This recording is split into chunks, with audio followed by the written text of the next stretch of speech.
Doctor?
Yo, what up, what up, what up? Y'all know the deal, man. Like and share, like and share, like and share. So we can get this thing out everywhere. There's anywhere in the world it could be. But it's always right here with me, the BABGOG. And I appreciate you pull up on me, man. Shout out to everybody in the building, man. What's going on?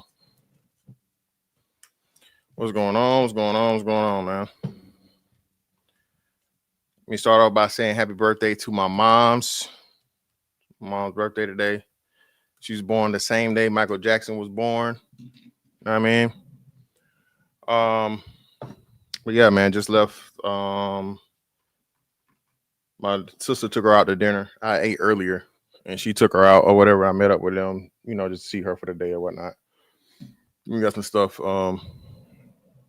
planned tomorrow.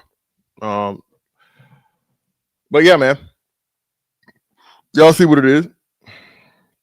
Listen, man, are we done with the snitching anything?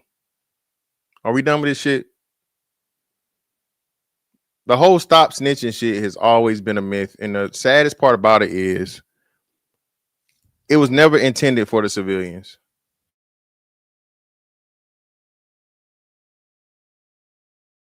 The stop snitching rule was never applied to, people that were not in the street, that were not in the underworld, that were not in criminality.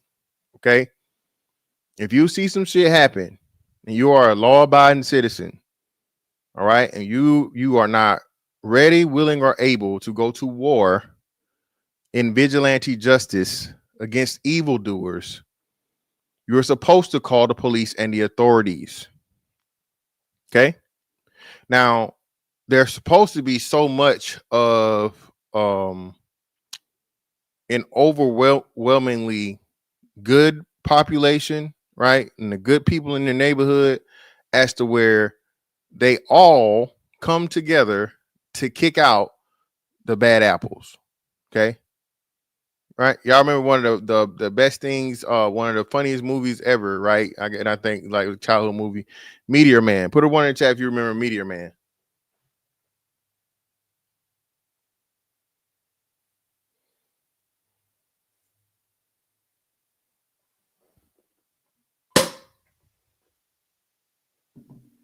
Put a one in the chat if y'all remember Meteor Man with Robert Townsend. And you know, before the meteor hit or whatever, you had the I forget what they crew called, the golden something. Everybody had gold fades and shit, right? Even RIP Debo was in there. Tiny Lister was in it, right? He was one of the main guys. And Bill Cosby was in that movie too, right? Way before Bill Cosby, but you know. So at the end of the movie, even though he had lost his powers, the meteor, you know, had worn off or whatnot, what have you, the community came together and they got the gang out of the neighborhood. That was a common theme and a common thing and common thing and theme in, you know, family sitcoms back in the day. Another big one was what's the brother's name? Rock. Remember the show Rock? Rock had the same thing with the guy that played Pinky. You know, he was a drug dealer, moving to the neighborhood and started, you know, having a bad influence and so on and so forth. And it was up to the whole community to come together, right, to get him up out of there. Okay.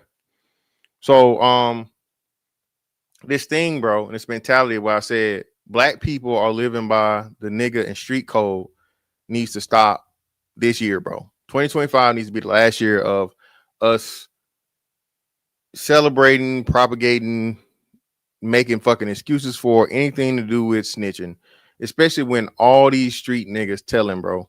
All of them telling. Every last one of them.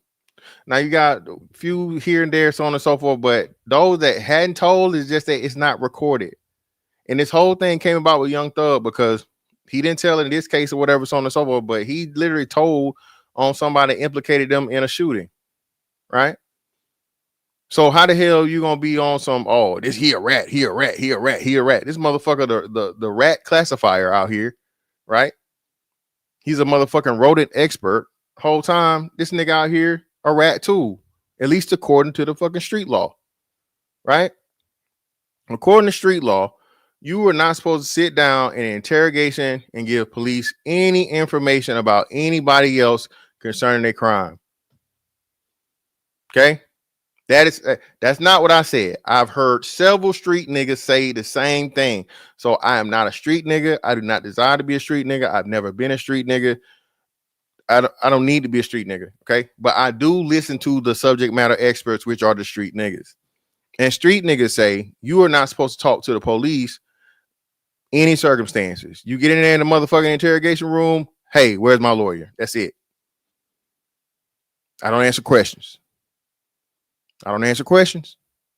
I don't answer questions. That's supposed to be your motherfucking reply, man. Your lawyer supposed to talk to you. You're supposed to be giving no information, right? Somehow, some way, though, Young Thug sits down for 2 hours, all right, and talks about a whole nother alleged crime that he has nothing to do with, so on and so forth, but he drops name. This Pee Wee dude. I don't know who this fuck. Pee Wee Roscoe or some shit. Yeah, right? All right? Exactly. Hey, man, listen. I don't got to be in the streets, bro. I don't got to be in the streets to know. Listen, I listen to what the street niggas say.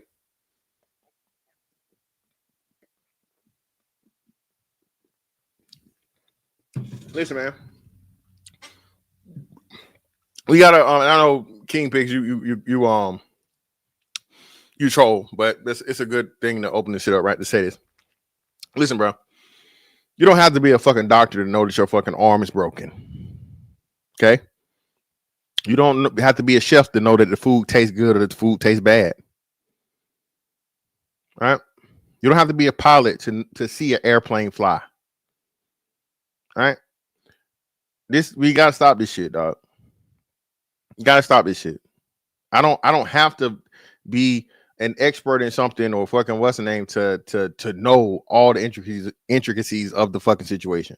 It's quite simple and it's stupid. Furthermore, it's stupid and it's been disproven. This only just even apply to niggas. Even remember the people that came up with the fucking shit, they were snitches. The mob, the Italian mafia was the one that came up with the hey man, you snitch, you die. Motherfucker still living. Right? Yeah, exactly. That's what street niggas, bro. That's the worst people. And I'm just, bro, we gotta move beyond this. Black people, the great separation is gonna happen whether you want it to or not. All right. All y'all doing, if you are one of these people that don't want to let the niggas go, all right, you don't want to let the, you know, the derelict, the destitute, the destroyers, the terrorists within your own. If you don't let them go, man, hey, you ain't got to worry about it. You'll be right along with them in about 30 more years. You'll be right there with them. The great separation is going to happen whether you want it to or not. Okay? I'm just talking about it now because, look, bro, I'm too grown to be shamed into stupidity. Stupid. I knew this shit was stupid when I was a kid. Like when gang culture hit making or whatever and shit, and niggas, you know, Negro Jutsu, you know, niggas were the first anime, you know what I mean? Because they was doing that, twisting their fingers and shit, right? No sign language. Niggas don't know sign language, say they like, but you know all, you stacking. You know all the gang. You know all the gang shit. Okay, way before Naruto, nigga. The original nerds were the fucking gang members. But anyway, yeah. When that shit hit, man, it was just dumb to me. For one, like blood and Crips, how you a blood or you a Crip outside of like the LA area, right? How you fucking GD, Vice Lord or whatever outside of Chicago area, right? Again, but that's just how easy it is, and it shows you, oh, it's brotherhood and it's this and it's family. No, y'all motherfuckers beat, bro. I didn't have to get my ass beat into my family. All right. I have never been a part of any organization where I had to take a physical beating by several other members in order to join the group. No, nigga. All right. Shout out to Man Sport Man for the 5.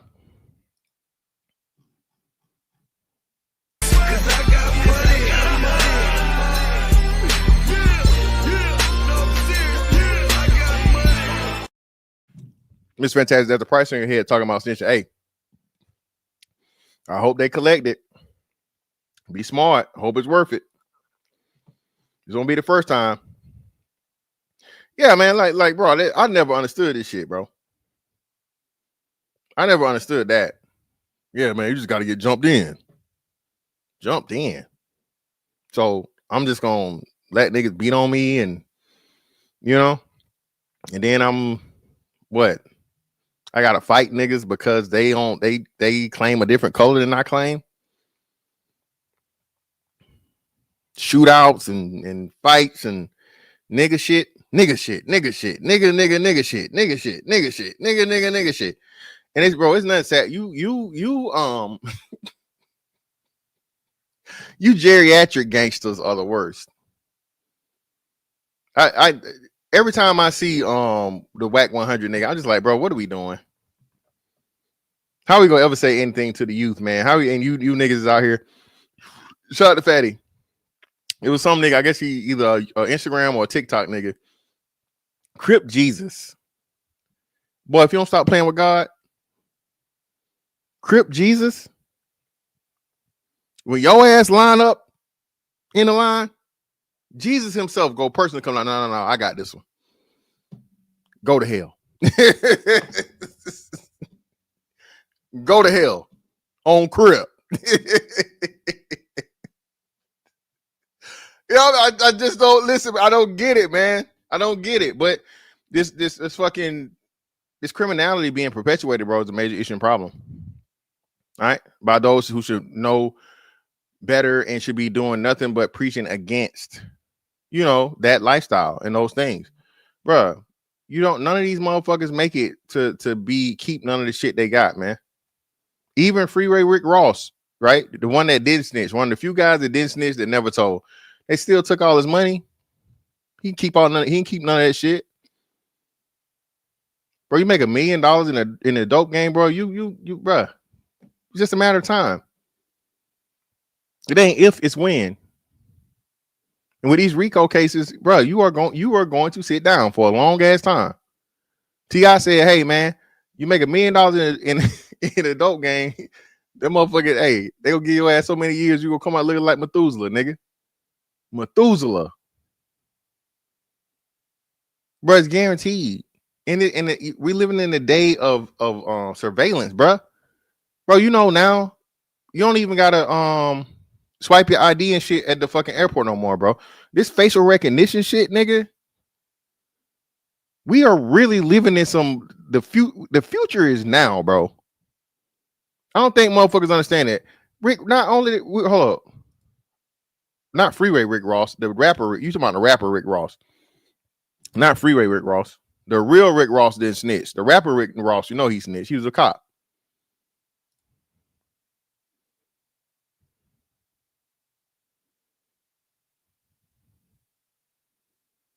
No, I don't believe that. It really nah.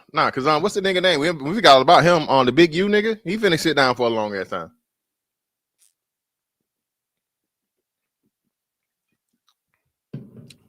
Y'all never heard that. I didn't know Rick Ross told on cops. No, you know what? I don't think he snitched on cops. I think his case opened up something that was totally bigger. So no, what happened with Rick Ross was he got caught up in the Contra shit some way, somehow. So I don't think he told, but his case exposed certain undercover agents and certain shits that the government had going. I could be wrong on Will, but I'm pretty sure that's how it went because he never put name to nobody or nothing.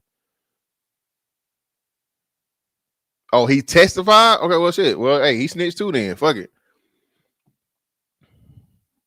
He testified too. It was against the CIA, right? I think he told it had something to do with the CIA, I thought. Shout out to man, Sport Man again. Appreciate you, brother, for another 5.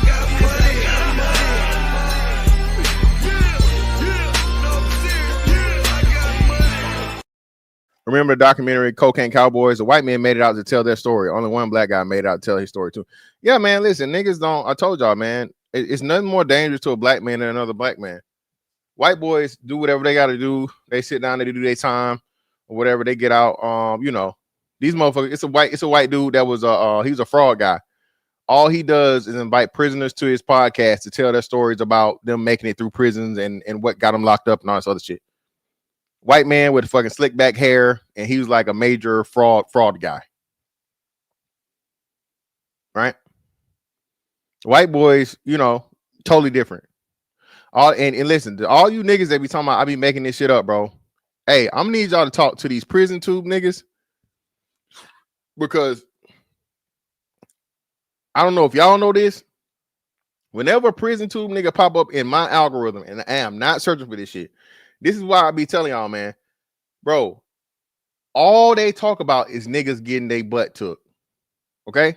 All the black prison tube niggas, when I say prison tube, prison YouTubers that used to be in prison, they got prison stories. Be on some having some booty was more important than drinking water, man. He got a motherfucking clip, don't he? Yeah, Big Herc got a clip talking about taking niggas' butts. Okay? Y'all niggas get mad at me because I come back and I tell you what the street niggas said. Bro, every street nigga telling stories about everybody getting their ass took or voluntarily giving it up. So I hate when y'all niggas come to me, oh man, that ain't it, man. That ain't it, man. You don't know. Nigga, don't argue with me. Go argue with the prison niggas talking about giving up the booty. Pause. I don't just make this shit up, nigga. I've never been in a prison in a day of my life. I ain't visited nobody, not going to. I ain't been no correctional officer, not going to. I ain't doing no community service. If I ain't doing no community service in no fucking prison. Okay? So I will never see the inside of prison walls. Okay?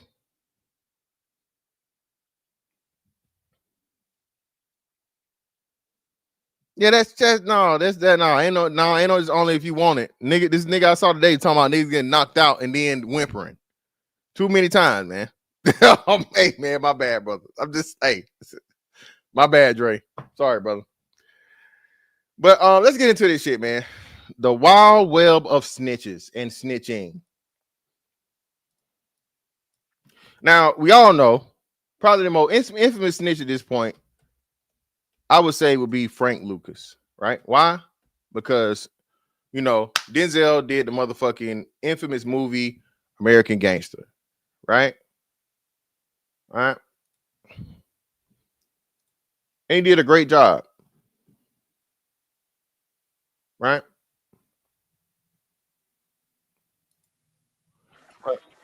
Well, hold on, I don't do that because I know Vlad be hitting people's shit. So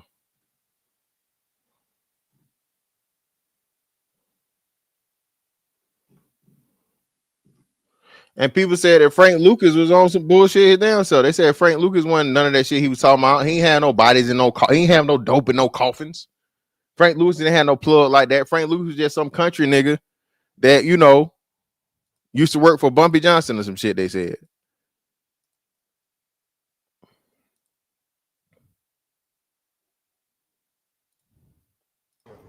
Thank you. Okay, here we go, Frank. Okay, whenever you get ready. I don't think Mike ready yet. I'm ready. Okay. Okay, just to get things started off, tell me a little bit about your youth in North Carolina growing up. You know, tell me about where you came from. You know, actually, I'm sorry. First, right off the bat, introduce yourself. Tell us who you are, your name, you know, anything about you, your age, where you live. Nobody never mentioned how this nigga really looked like a grandma and not a granddaddy. This nigga got a grandma face. All right. He did not age well. Yeah, he definitely played the hell out of that role, bro. You know, where we I'm not gonna tell you where I live. You know, I'm not gonna put it on. that's fine. I'm just general information. I'm just trying to, you know, warm you up. Okay. I'm already one. We go with. Listen, Frank, nobody was after you, but but Uncle Charles himself, Frank, nobody was gonna pull up on you and do you no harm, brother. All right, you way too old for that. This is the only person you had to worry about.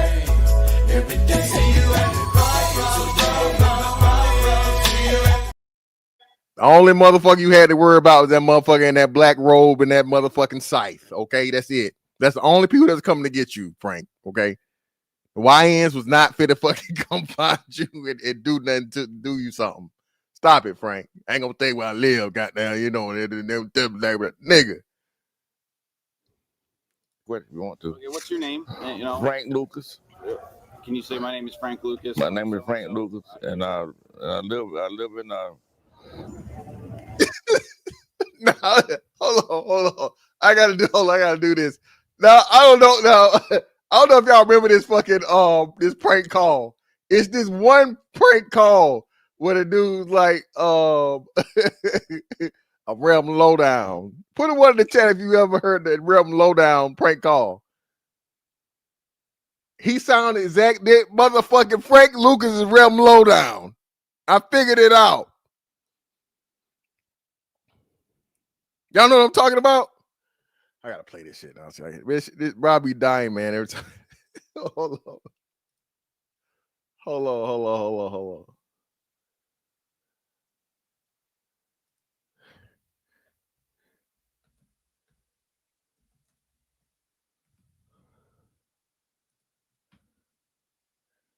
See, T, look, Tia, here you go. Here, Tia, go with the old shit. Tia, shut your ass ain't that young, Tia. Stop it.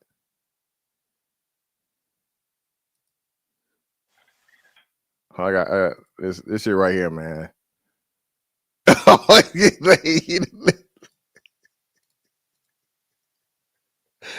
man, that shit. Hey, bro, listen. If you ain't heard this shit, then you gotta hear it, man. But Frank Lucas, this is my theory, man. Frank Lucas is Rem Lowdown, man. He sounds just like this motherfucker. That's like when I hear him talk, it'd be funny a little bit. But here we go. Can I arrest you? Yes, please. Okay, what's the address that we need to come to?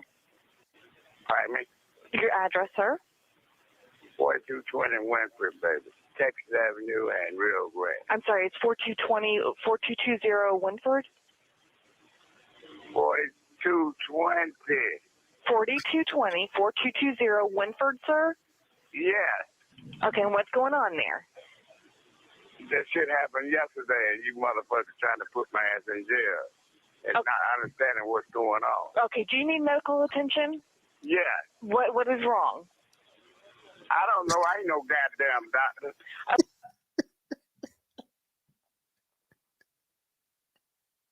Now imagine Frank Lucas saying all this shit. To me, I figured it out, nigga.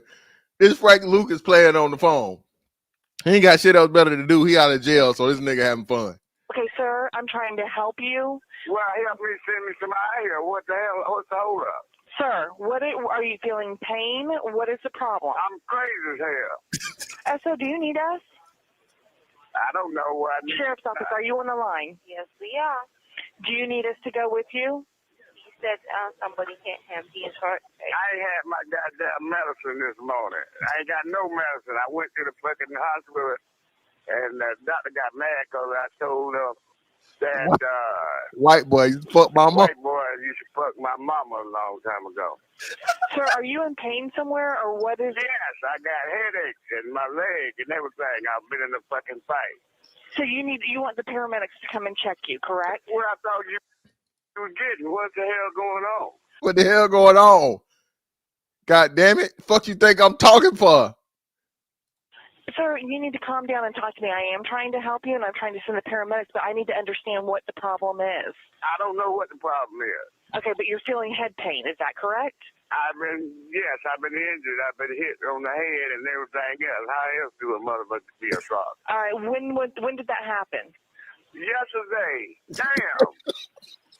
My head's hurting. You gonna send somebody here, you gonna fuck around on the phone. Sir, I have no problem sending you help, okay? The paramedics will come and they'll check you. How old are you? I'm 62 years old. I retired from Diamond Crisis. Okay, and are you in Millennium Point Apartments? Yes. What apartment number are you in? What's going on down there, ma'am? Sir, I am trying to help you. What apartment number are you in? What? But shit, my head is hurting. Can you tell me what apartment number you're in? Ain't no goddamn What apartment apartment. number are you in? I ain't no goddamn apartment. Are you in Millennium Point Apartments? Motherfucker, what's wrong with your ass? How much schooling have you had? Sir, are you in Millennium Point Apartments? I told you that. Okay, what apartment number are you in? What apartment number are you in? I ain't no goddamn apartment. It's a town. House. Okay, what kind of medical history do you have, sir? I don't know. Let them check it out. I ain't no fucking doctor. I ain't no nurse either. Yeah. You anything else you want to know? That's how expensive. What's your name? I'm Rev Lowdown. And what's the phone number that you're calling from? I'm just stopping there. Rev Lowdown. That's what you know was some bullshit. But hey, man, we figured it out, goddamn. Rev Lowdown and Frank Lucas is the same person, motherfucker. We figured it out. It's a town house. No, I live on the Eastern Seaboard. Can you just, from the top real quick, without me talking, just say, I am Frank Lucas. Okay, I am Frank Lucas, and I live on the Eastern Seaboard of the United States. Very good. Thank you, Frank. Can you tell me a little bit about your youth? Where you grew up and how? I grew up in rural North Carolina back in the 30s. The reason I'm in Louisiana in them downtown, if you get a number hit, you know, they lay off the number. What he couldn't handle, he laid off to them, and they were doing. Heard about it before, so we decided we gonna go. We know they're wrong. We know they're gonna stop one of them. So we said, "Oh yeah, and got a cop now." He built false bottom caskets for us. You know, we put the stuff under the casket. DEA took that damn plane apart. The Joint Chief of Staff almost put them out of business too. You remember that? I guess you remember that. You were a kid, you remember that, read anything about it. Almost put them out of business. They told the plane they ain't find nothing. They didn't find nothing. So they never got any of the planes. They never got it. Huh? They never found it. You know? They never find it. Hell no, they didn't find it. Yeah. No. And I mean, this is a crazy question. That was a good move. That was a good move I made. That was one of the best moves I made. You put it, and everybody say, you put it in the casket. No, I did not put it in the casket. I'm not gonna raise no dead man up. But no, I did not. I'm telling the world, I did not put it in no casket. False bottom casket, and that's where it was at.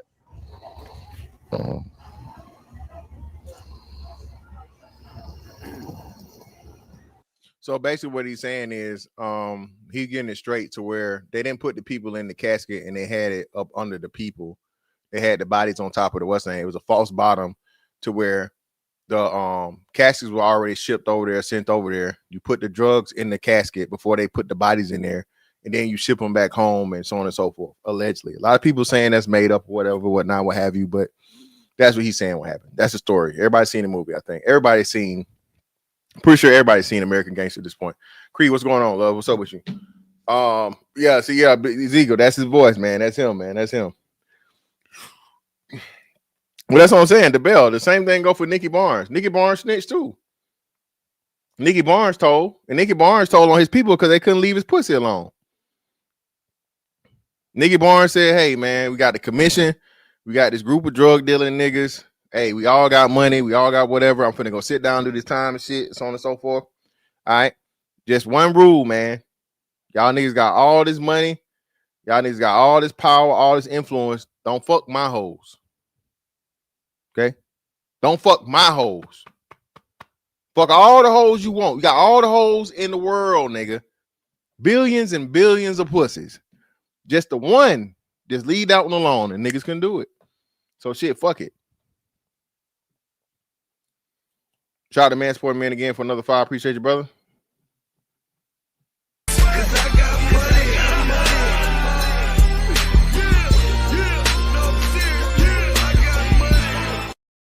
Only Frank Matthews got away. Look up his documentary. I'll check it out later. Yeah, all the New York niggas rappers, all they did was talk about Frank White, Frank Matthews, all the drug dealers' name was motherfucking Frank, I guess.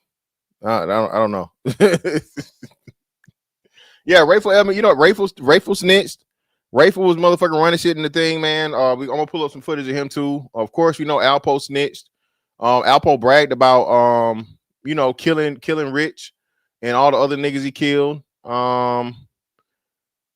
else? So you got Frank Lucas, Nicky Barnes, Rayful Edmonds, Alpo Martinez, right? I think it's Alpo last name Martinez, right? All of them told, bro.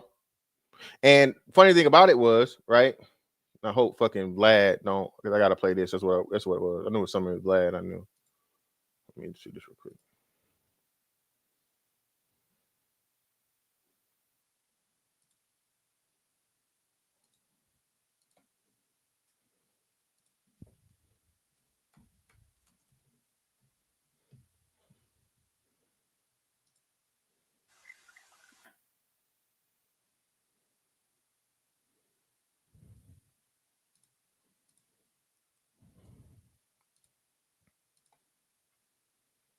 This Rick Ross talking about the whole thing with, you know, Rayful.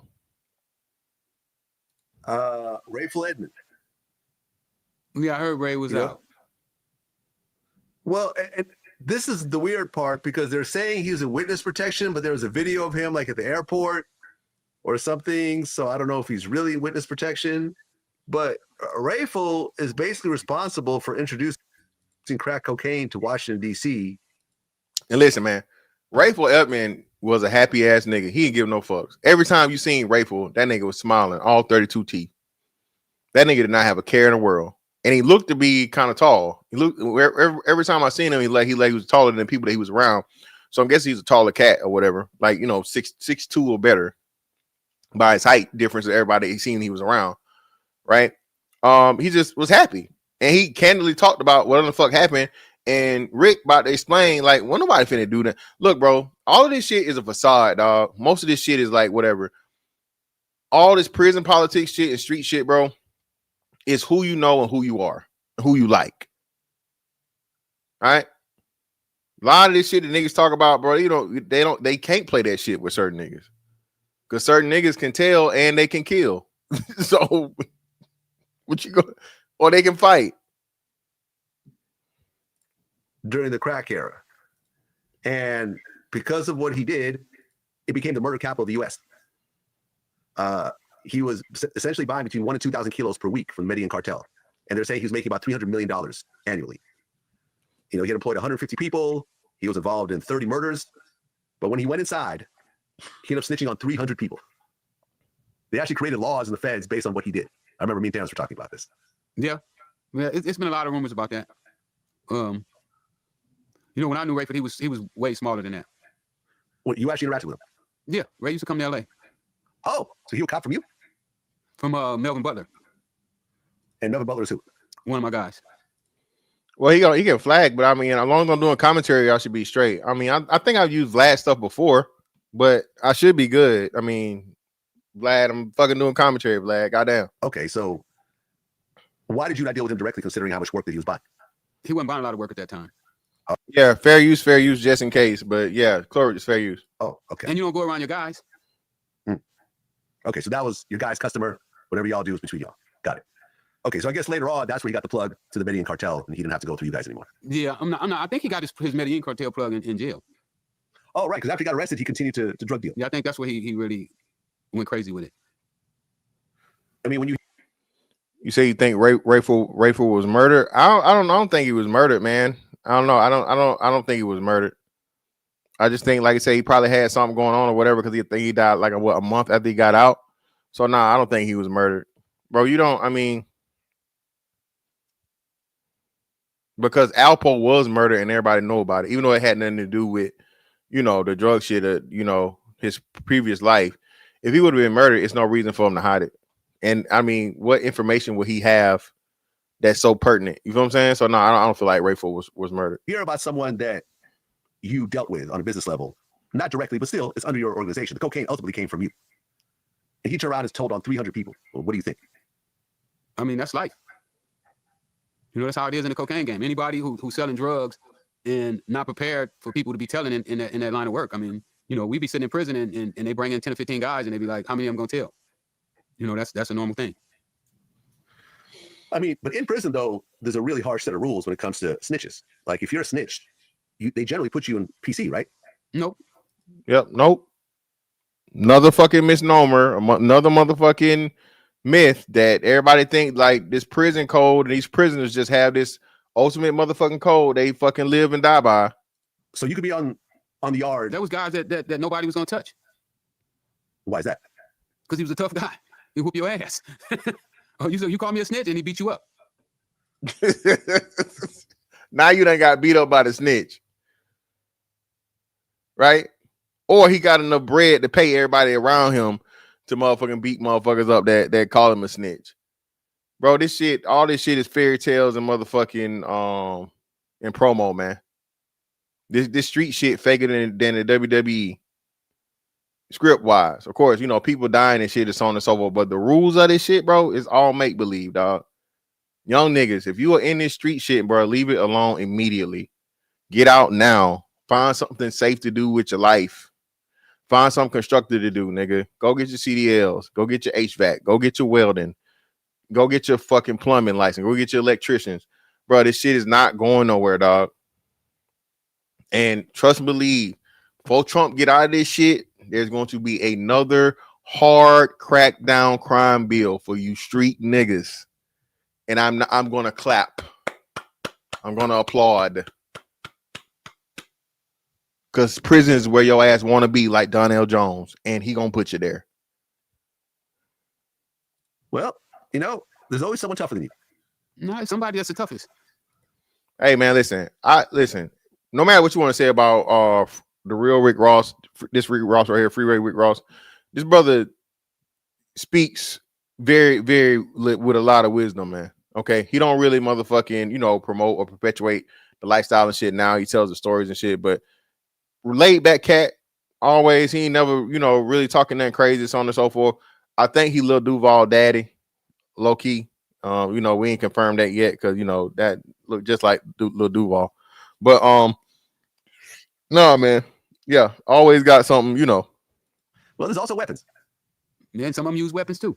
Right. They defend their position. So basically, even the snitches, if they can defend themselves, they can stay on the yard and people just leave them alone. Absolutely. Okay. Yeah, man. That shit, that snitches get stitches shit only goes so far, nigga. All right. All that snitch shit and all that shit sound good, right? It's good for motherfucking Oz and what's the other prison movie? Hit the like button, man. All right. A dude I knew 15 years total me in less than 15 seconds. Hey, well, shit.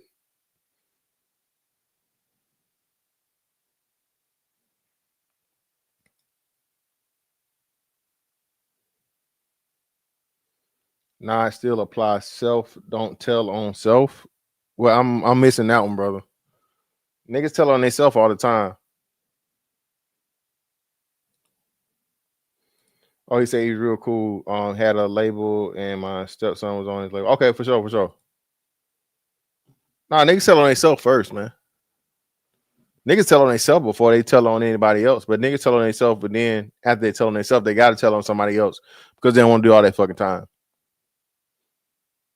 Y'all, most criminals are dumb, man. Can we like have a real conversation about this shit, bro? These are not mastermind, genius level, super fucking calculated and and strategic, tactical motherfuckers. These motherfuckers are dumb. Most criminals are dumb. That's why they caught and they gotta fucking sit down for fucking lifetimes because they're stupid. You gotta stop motherfucking making it seem like, oh man, he's street smart. He is, nigga. How far? What is street smarts, bro? What the fuck is street smarts for real? Knowing what a trap look like, knowing what it look like when a nigga holding some fire, knowing where not to go, where the bluff's at. That's street smarts. Knowing the nigga that's killing niggas, knowing the nigga that's robbing niggas, knowing the jack boys, knowing the killers, knowing the drug dealer, killer, gorilla niggas. That's street smarts, bro. That's it. No, man. See, you a lame ass civilian nigga. You don't know, brother. Please, bro, stop it. Stop it, my nigga. That shit's not complex at all, bro. Not at all.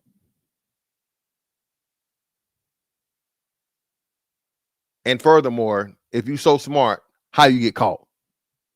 Why you locked up? If you such a killer and a gangster, why are you sitting in a courtroom? That's what I don't understand.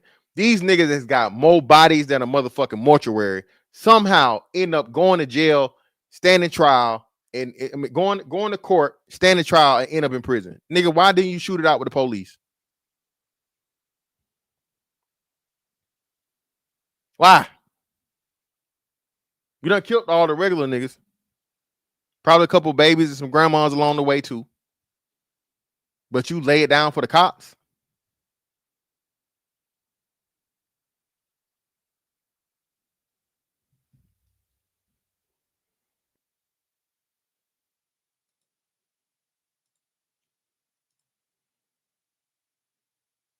Listen to Rayful, man.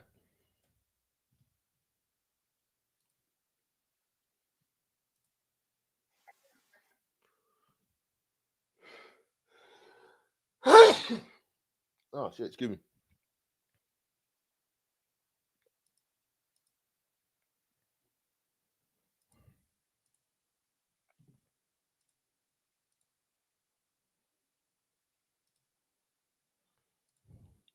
Exactly how he pulled it off. Tell me what drugs you dealt with in prison. Cocaine? Cocaine, Crack? crack, Heroin? heroin, What else? marijuana. Those were the basic four: cocaine, crack, and heroin. Shit, that was everything back in the 80s, wasn't it? Like shit, what when did meth come out? Any drug experts in here? Oh, I guess know what drug know the different drugs. That's a part of the street knowledge.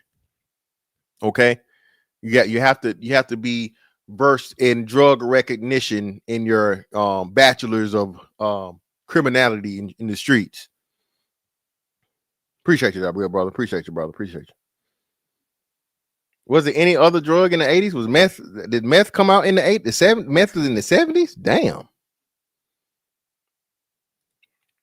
That dust, that angel dust, that PCP, that Sherman Hemsley. Marijuana. There's nothing left. You did the gamut. Yeah, I did it all. He did it all and then some. For starters, he brought drugs into the prison through this visiting room. He hired other inmates whose girlfriends, during contact visits, would pass the stuff packed in small balloons. She might kiss him, and he put them in his mouth. He drink a little bit of soda or water, swallow them. He go do it again. Good He's day. got them all inside. Got them all inside. Then when he get back inside the institution, he spit them up. What's the most you ever heard of those that any one person? That I ever seen one person bring? I've seen somebody bring in like 60 of them. Edmund says prison officials know this goes on. It keeps the jail mellow. It's keep people patient. You know, they be able to get high and chill. So they like this and let these things happen sometimes. Come on. Listen, man. The crazy dumb thing about it, people don't, bro. Necessary evils are a thing, dog. There's never going to be there's never going to be a world of where there's no crime, there's no wrongdoing, there's no bad people or evil people or whatnot, what have you. Okay. And some of that shit, you just let it happen so shit don't get too crazy and too chaotic. Now, do I agree with it? No. But is he right? Yeah, he right.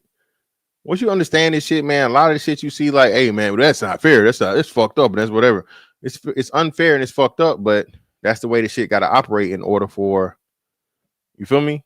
For shit to run smooth, man. It's just crazy. Yeah, everybody high, they mellow as a motherfucker. JC, what up, man? A1 day one in the building. Greatly appreciate your brother for the 20 ball. Ain't nothing but some money.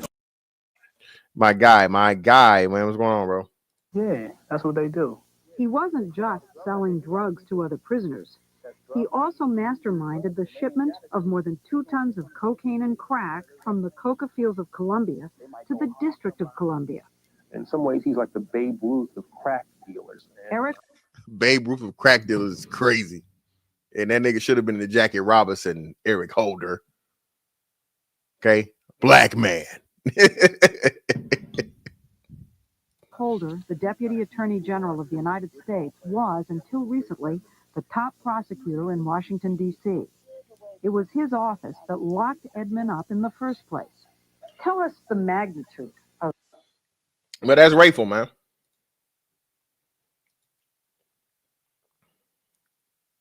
Rayful Edmonds. I don't think there's that. I don't think there is a Nikki Barnes. I'm see if I can find a Nikki Barnes. Nikki Barnes. What's her name?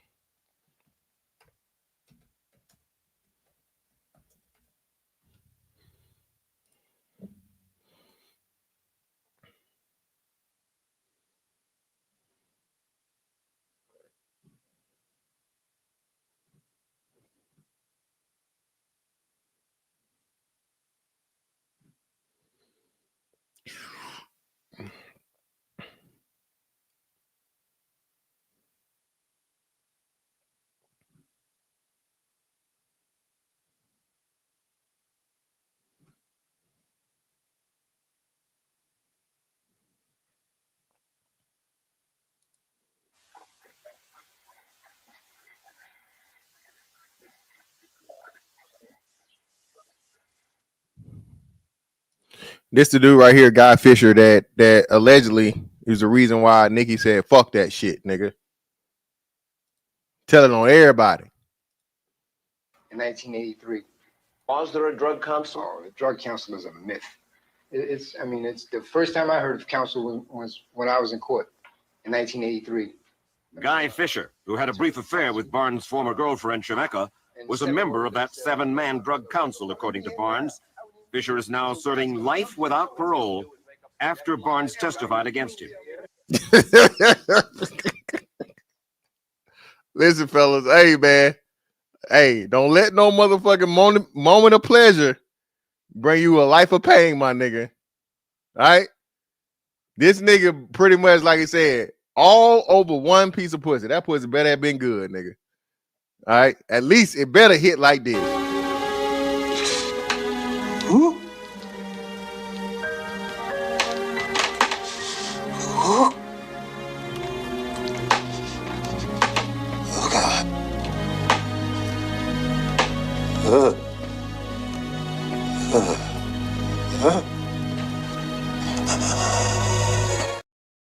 Hey, man, that man said leave his pussy alone. You better leave his pussy alone, man. He warned you. He told you, nah. Yeah, bro, listen. All the street niggas are the biggest simps and tricks, man.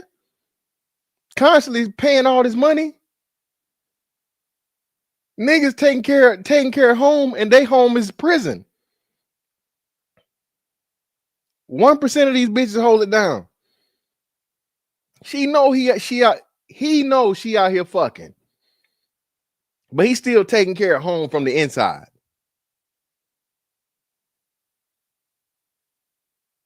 Street niggas, again, all the rappers that used to be street niggas, they tricking. They tell you they go buy purses, they go buy titties, they gonna buy ass, they gonna get lipo, they gonna pay for trips. Street niggas are tricks by nature because they got fast money. They don't even look at it as tricking. It ain't tricking as you got it. That was made up by a street nigga.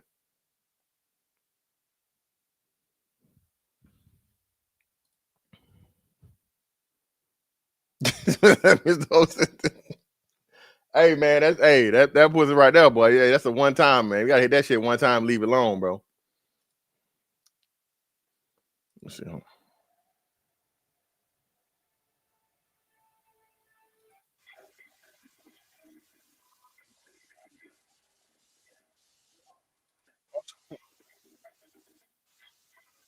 All right, hold on.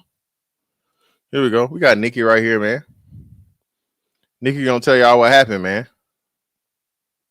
Told them niggas not to fuck my hoes. 1 year after his indictment, Leroy Nicky Barnes was convicted and sentenced to life without parole. It was while Barnes was in prison that he suspected that the two main women in his life and were sleeping with his former business partners, thus violating the code of honor that he says existed on the street. A very attractive woman. And in New York, there are several million eligible men. Shout out to Nikki, man. I don't know why he talking about the men. I think he meant women, but I don't know why the hell he talking about the men. Maybe the prison got to him earlier. I don't know. I'm kind of confused. We got to listen to this. Now, I told her that we have a hands-off policy to about 20 of them.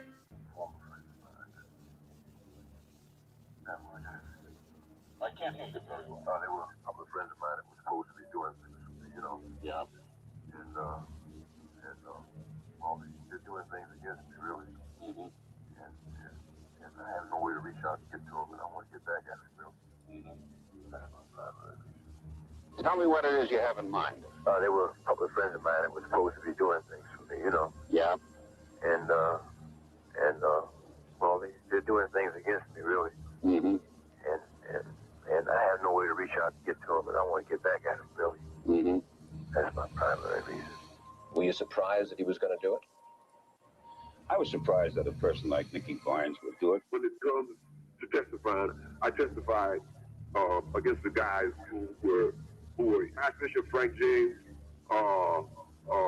Wally, Coco, Kenny, and a couple other guys, because I said, as far as Guy Fisher was concerned, I said, Guy Fisher, I gave him a woman of mine that I expected him to look out for, and I expected him to take care of her. I didn't expect him to start fucking her. Hey man, all over a little piece of pussy. Street nigga, remember Master Chief, nigga? You willing to die over this pussy? I am. Street nigga. Street niggas will kill you over that pussy, bro. Or burn down the whole commission. Everybody going down. 300 people. Nicky Barnes tore the whole shit down. Fuck the whole New York drug game up over some pussy.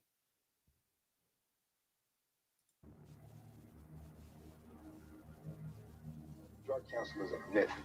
It's the first time I heard of counsel was when I was in court in 1983. Guy Fisher, who had a brief affair with Barnes' former girlfriend, Shemeka, was a member of that 7-man drug council, according to Barnes. Fisher is now serving life without parole after Barnes testified against him. You mean to tell me that you can give someone a life sentence because you said he had sex with my girlfriend? And he's yes, nigga. Yes. Yes. That's why your ass had to sit down and do all them years. You most certainly can. You most certainly can just tell the motherfucking police, hey, he did it too. Shout out to Bill for the 5. Greatly appreciate you, brother. Cause I got money.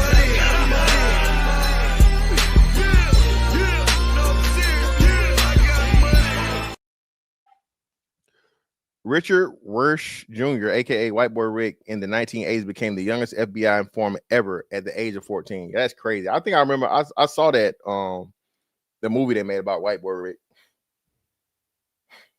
People behind bars helping to make cases for the feds. There is no justice in terms of that. Oh, man. I mean, 8 years ago, Nick was the scum of the earth in terms of court, being in the courtroom, in Judge Walker's court. And then 3 years ago, he became Robin Hood because he was telling.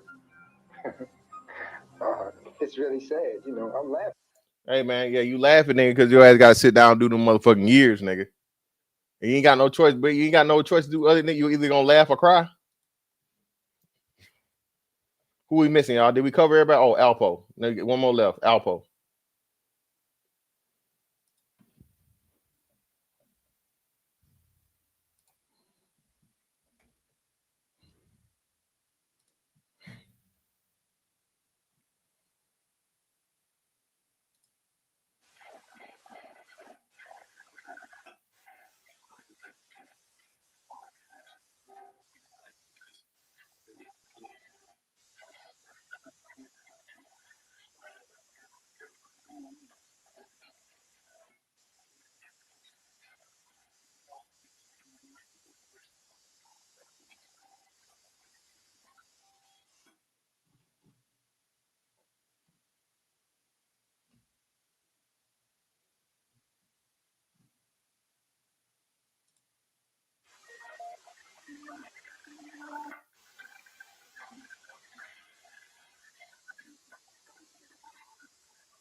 Turn it down. Start the fucking music, bro. Shit, trying to hear that shit. It happened right here. At this light. At this light, it happened. I'm saying, in my mind, I'm saying to my little man, yo, he's dead. He's done it. He just got hit with a 357. Twice. The only sound I heard was, you know, him releasing his breath. His last breath. So I'm assuming that he's dead. And I need to find a place to put his, you know, leave his body without anyone seeing me and seeing the van or just, so the only place I can think of and just driving it, and it's just so funny. I'm saying City Island, but I'm not even sure if I wanted City Island, but I just knew I wanted to get off the streets and get onto a highway. How did you feel? Was you mad? Was you angry? Like, what was going on in your head? I was very mad. I just killed a nigga that I loved, a nigga that I was getting money with, a nigga that I called my brother.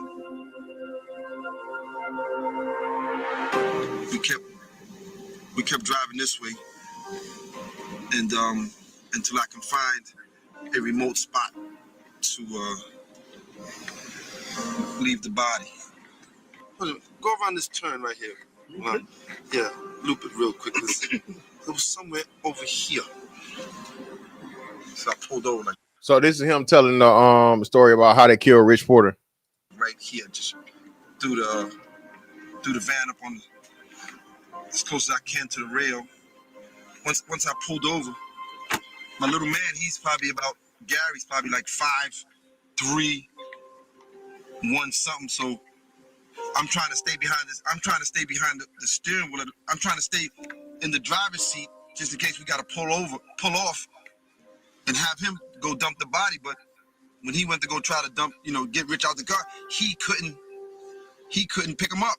He couldn't pick him up. Rich was bigger than him, so he couldn't move him to put him in the woods and all that. So now I had to get out the van to go help him. And when I went to go help him, Richard made a sound. So that shit startled me. Oh shit, he's still alive. So I grabbed the gun. I grabbed the gun from my little man and put one in his head. And then I had to pick him up. and dump him in the woods and leave his body. I was able to, get him where he needed to be. And then we jumped back in the van, and I made sure I didn't skid off or anything like that to leave. Yeah, man. And then we know Alpo told once he got behind bars because he was the reason that one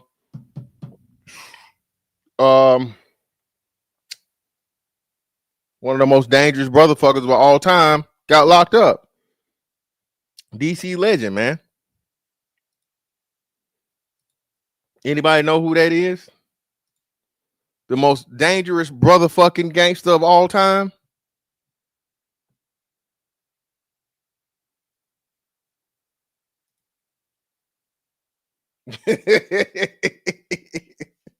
There you go.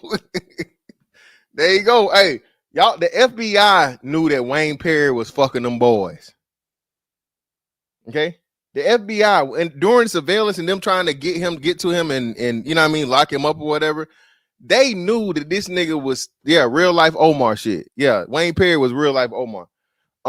They knew that he was staying with different, of his boys between the killings and while he was on the run. They knew who his boyfriends were.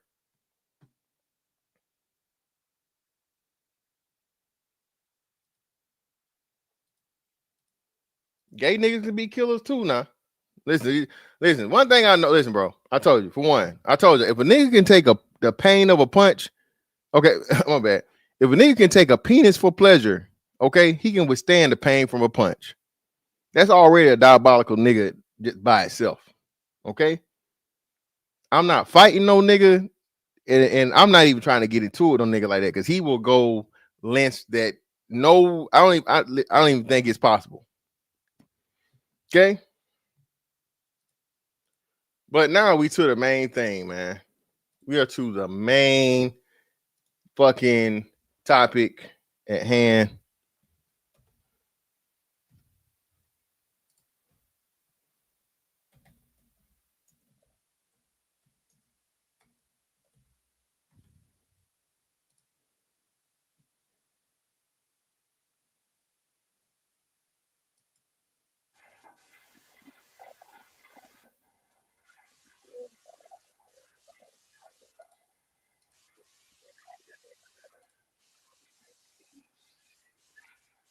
Yeah, I'm glad I ain't signed with him.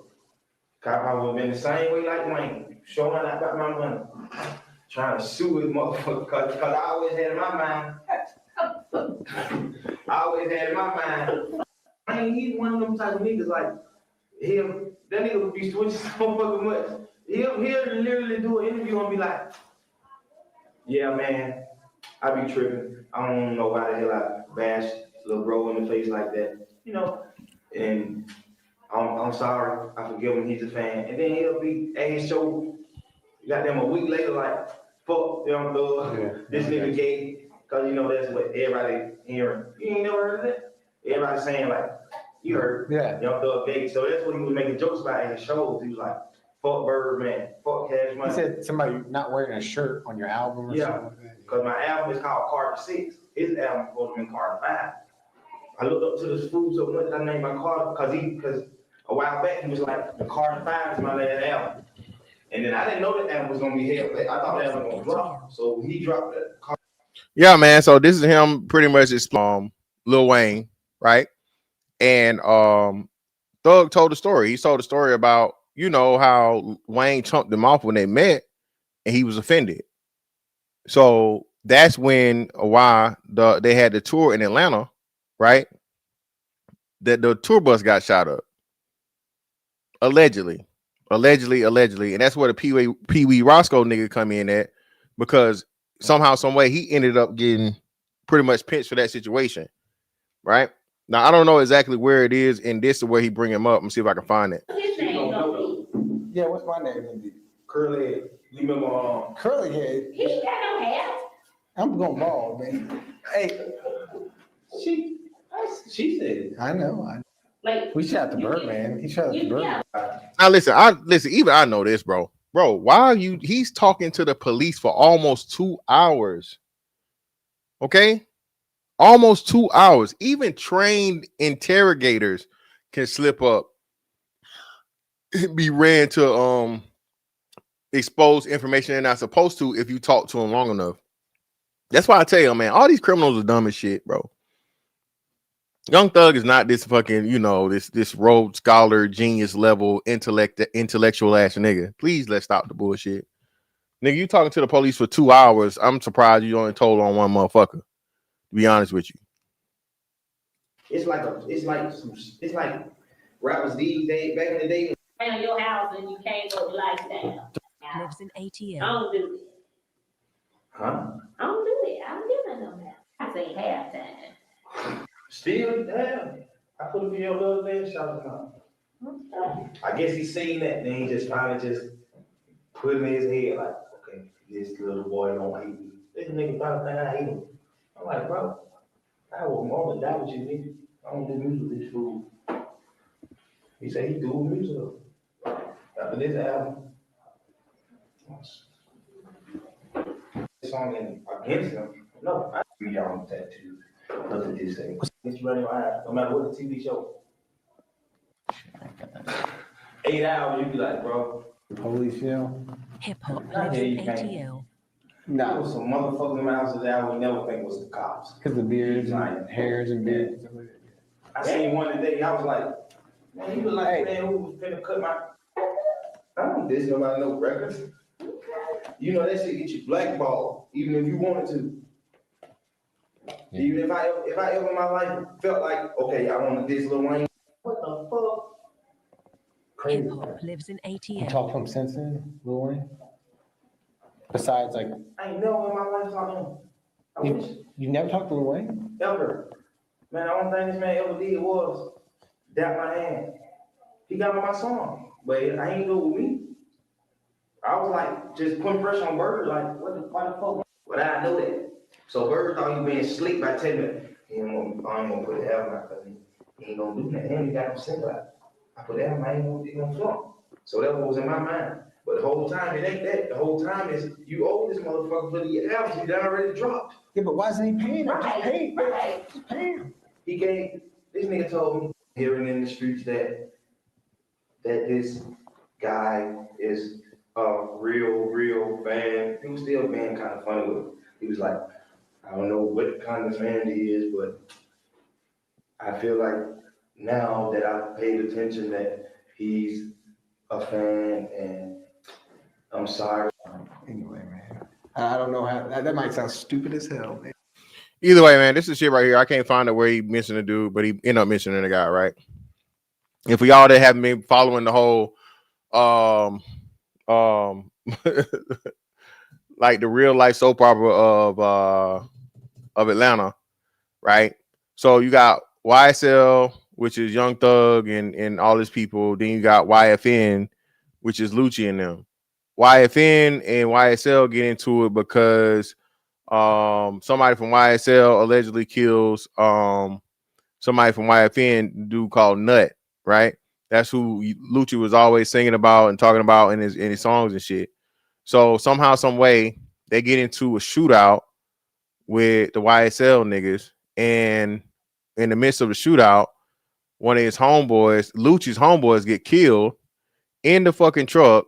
They drive somewhere, dump the body off, and then, pretty much leaving the scene of fucking what's name, and Lucci get caught up, right? After Lucci caught up, Lucci been locked up for a minute, right? And I guess to his credit, Lucci ain't saying shit. Again, man, if a nigga, I call fucking Lucci the motherfucking the gangster Keith Sweat. That's all the nigga do. He whine like Keith Sweat on his shit. That was his shit, right? So this nigga might sing on them records, but he bang on them motherfucking corners, nigga. He banging them streets. So this nigga out here really spinning on niggas doing drive-bys and shit, right? When his homeboys die, he get locked up. He on trial. The YSL shit happened. They bring up the RICO against the YSL. They hit them. They bring everybody in, so on and so forth. Lucci ain't got nothing to say, pretty much, or whatever. I don't know if they even tried. I think they might have tried to get him to testify, but he wouldn't give a statement. And then the YSL shit go down, and people taking plea deals, some people not taking plea deals because you know this shit gonna be going long. Gunna gets caught up in it, and Gunna takes a plea, right? Funny thing about it is Thug's brother, actual brother, took the same plea. And everybody was instantly calling Gunna, oh, he a rat, he a rat, he a rat, he a rat, he a rat, because simply he fucking restated the statement.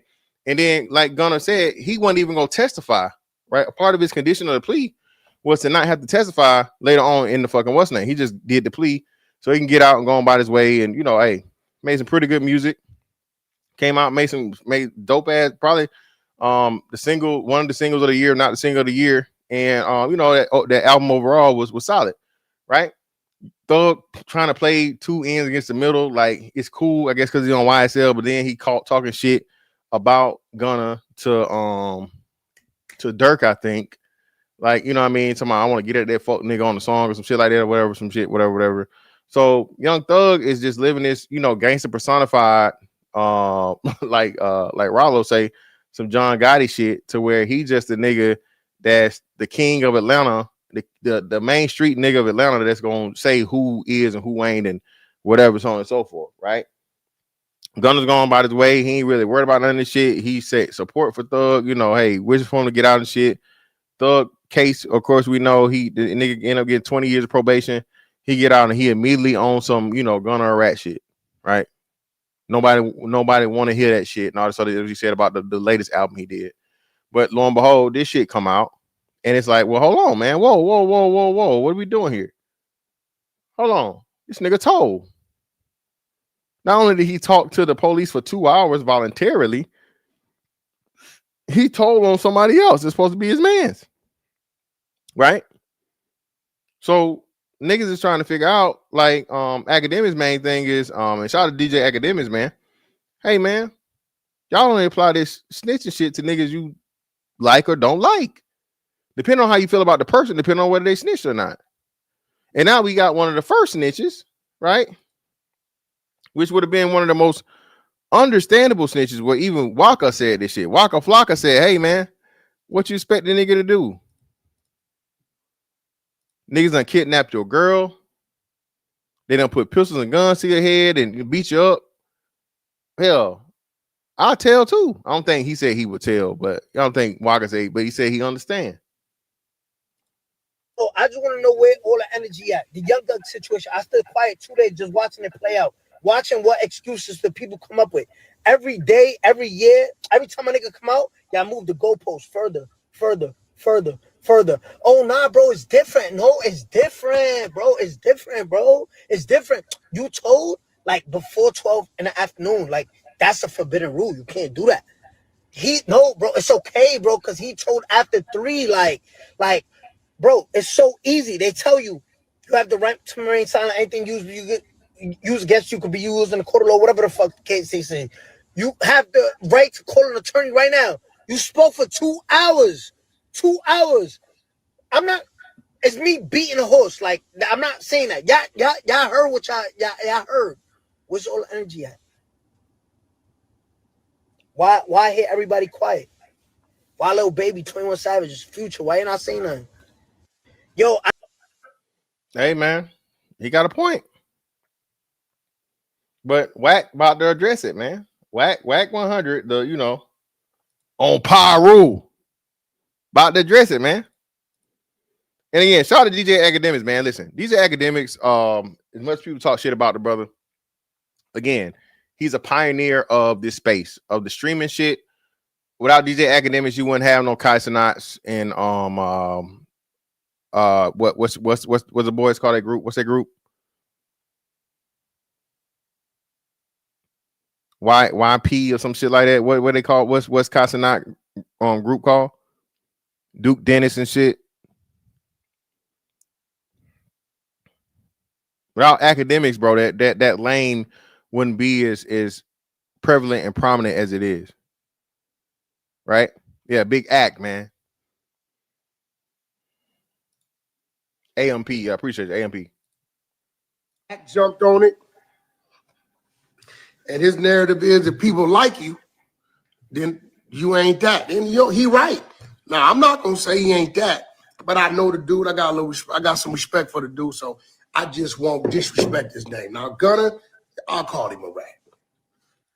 And basically, the whole shit that happened with Gunna, because when Gunna, Gunna not no street nigga. Gunna signed to a label that happened to be full of street niggas.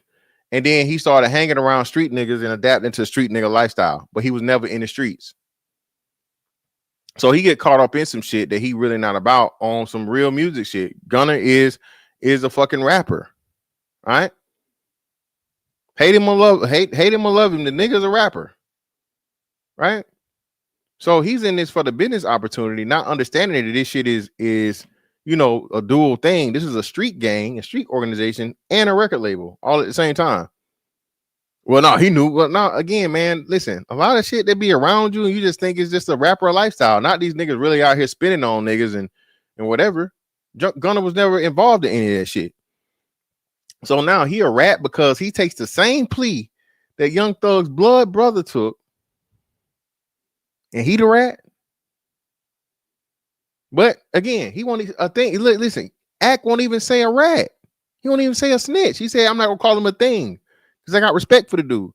They looked at fucking Gunna as a motherfucking lick. They looked at Gunna as like a little nigga. They look at Gunna as somebody they can walk up to and do something. He not gonna do nothing to him because he ain't got no street to him.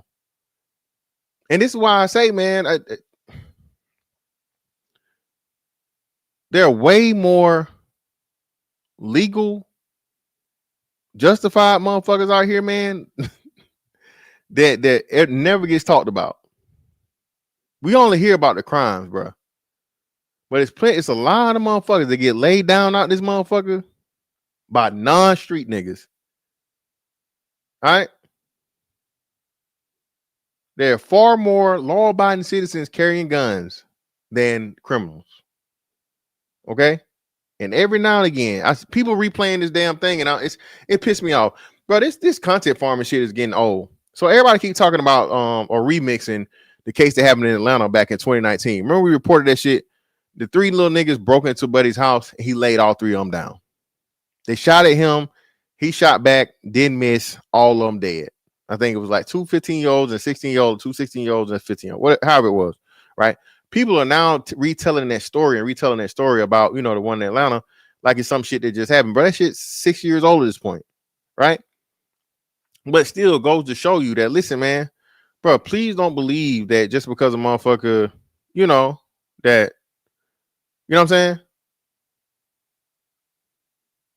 Bro, you kick in my door, bro. It's gonna be a long it's gonna be a long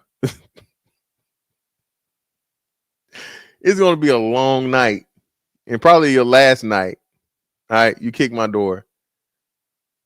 All right, for one, like I say, it's trust me.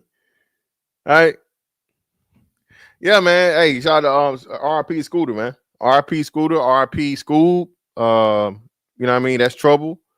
RP Rich Homie Quan. Again, man, this rapping shit, bro, shortens your lifespan by 50%. I would never, bro. If you love your son, you love your nephew, you love your godson, you love your little homie, you love your cousin, bro. Don't let them be no fucking rapper, bro. Don't let them be no rapper, man. This shit is like it is way more negative than positive at this point. Exactly, man. Listen, bro. They ain't no tough guy shit, bro. Thug, I'll tell you what he did in the interrogation room is against the rules. He shouldn't have did it. He said too much, did too much. There's no explanation for that. He's dead wrong. Okay, so call him a snitch. Call him a rat. Why won't you call him a snitch and a rat like you did Gunna? Gunna gave no fucking statement other than what he had to say in his plea. He didn't give no extra information. He didn't hey, I don't know of any drug use. I don't know if none of this other shit, so on and so forth, blah, blah, blah, whatever. Hey, this is what I got to do to get the fuck out of jail. I think it's an Alfred plea. His brother took the same fucking plea and went on about his way. But I won't disrespect his name because, that's my partner, man. You know what I'm saying? That's my partner. Oh, and I think, too, YSL claimed blood, too. So I guess, Atlanta blood niggas or whatever, I think they got blood affiliation, so that's another part of it too. I ain't gonna even sit here and lie. Am I selected politics? A little bit. I'm not telling you no, that ain't what it is, but I'm not gonna disrespect my man's name. I hope Thug would understand that. So today we coming up with the New Testament. What we feel the new rules of the street should be. And the new rules of the streets is over, bro. Streets is dead. Leave the street shit to the dumb ass street niggas that have no aspirations in life and are dumb enough to think that they're gonna motherfucking somehow beat the United States government and the penal system. Leave it to the dummies. The New Testament of the streets is that the streets is for the fucking dummies. That's the New Testament of the streets. Whack 100. Geriatric gangster. 50-year-old nigga is still out here trying to be involved with the streets and promoting the streets and gang this and come on, man. What are we doing, dog? I expect all of y'all to make this go viral, right? Because we gonna go from 1 to 10 with a bonus one. That last one, a lot of y'all probably ain't gonna like, but some of y'all old school dudes ain't gonna like. Let's start with number 1. New Testament rules of the street, number 1. You can snitch on somebody who snitched on you first. Oh, so damn.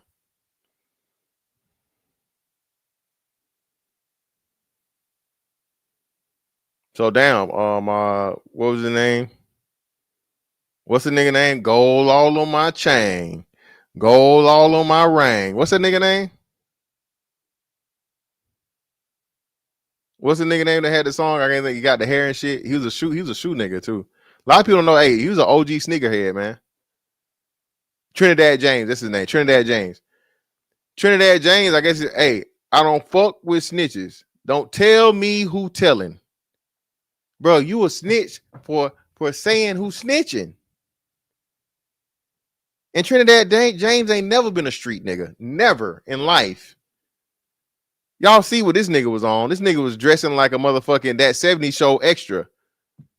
He's a sneakerhead. They got in the rap game. Never been no street shit in this nigga at all.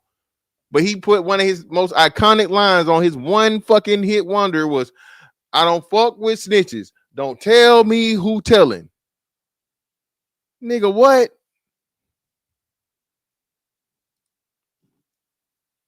Nigga, what?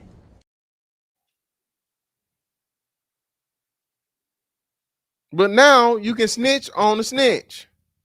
So snitching on snitches ain't snitching.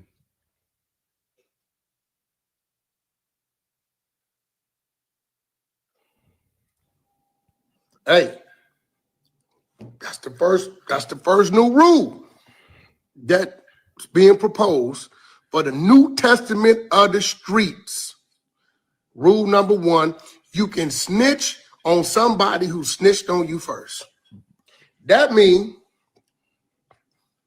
if y'all get busted, dude come back there and say, hey man, your man just gave you up. What? Play the recording? Yeah, man, guns under the seat was yours. That was all his. Now you can say, what? Matter of fact, not only them ain't my guns, he got a style spot up under the air condition unit. Yo, this is crazy. Bro, I'm watching this real time. I did not watch this yet. I just seen that, academics posting all this shit. So I am watching this real time with y'all. Bro, we're having a fucking snitch off. A snitch off is crazy. The number 1 rule of the streets now is snitch offs. Tell more than the nigga that told before. This is crazy, bro.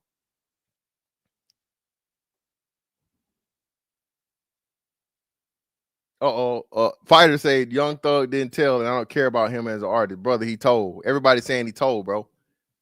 You standing on your loans. You in your own corner right now, brother, with no corner man, no cut man, no nothing. Everybody, Wack just said he told, bro.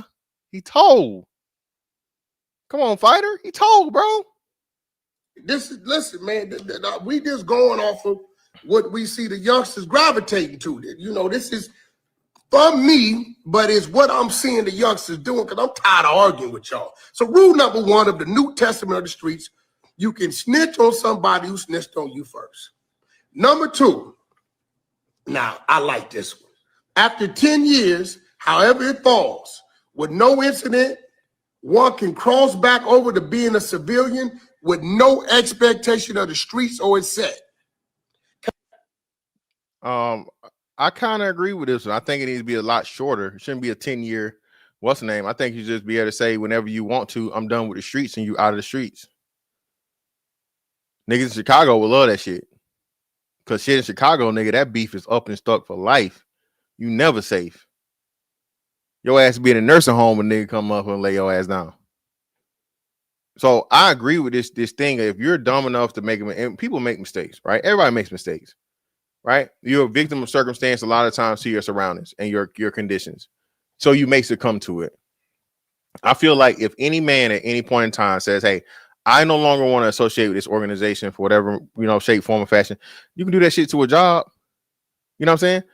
You know what I'm saying? You motherfucking quit your job at McDonald's, nigga. Then McDonald's, Big M's, niggas ain't gonna come motherfucking throwing the McDonald's sign once you start working at motherfucking churches or Burger King or Wendy's.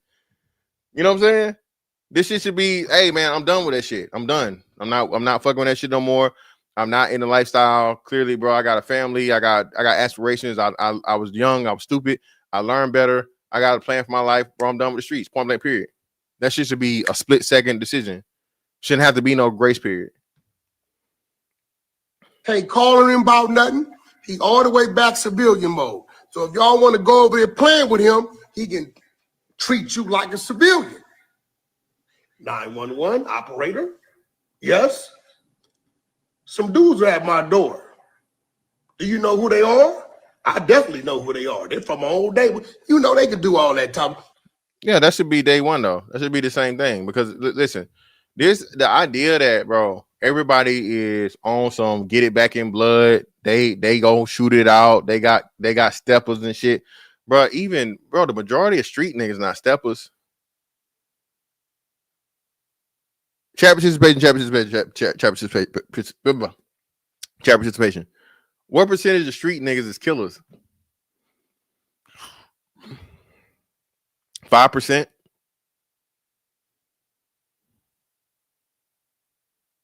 It's like 5%. I'll grace you with 10. Let's say 10% of the niggas is in the streets is killers, bro. Bodies. And that's what they about. That's their job. Not, hey, niggas shoot at me. I shot back on some Gucci Man shit, and cow, and somebody died. Like, nah, nigga, we walking down, walking up. The majority of street niggas is not putting in no motherfucking no body work, bro. So we please got to stop acting like niggas is like, bro, you come to me with that fucking situation, I'm calling the cops. And if I haven't been convicted of a felony and I'm able to own a firearm, now I'm shooting through the door. I'm shooting through the door with the Ring camera. Please leave my residence. I am intimidated. I am afraid for my life. I fear for my life. Would you please get off of my porch, sir? No, nigga, we're coming in. Okay. Niggas wondering why they hearing this in the whole time.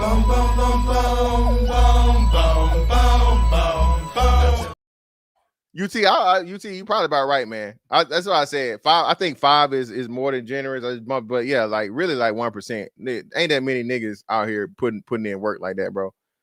Taking bodies and shit. It really about that action. Again, this is the mentality that I think best fits the new generation.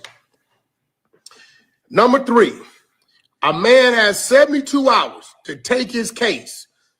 If his action led to another man being arrested, if you left something in another man's car, home, without telling them, or that man can speak his truth, that means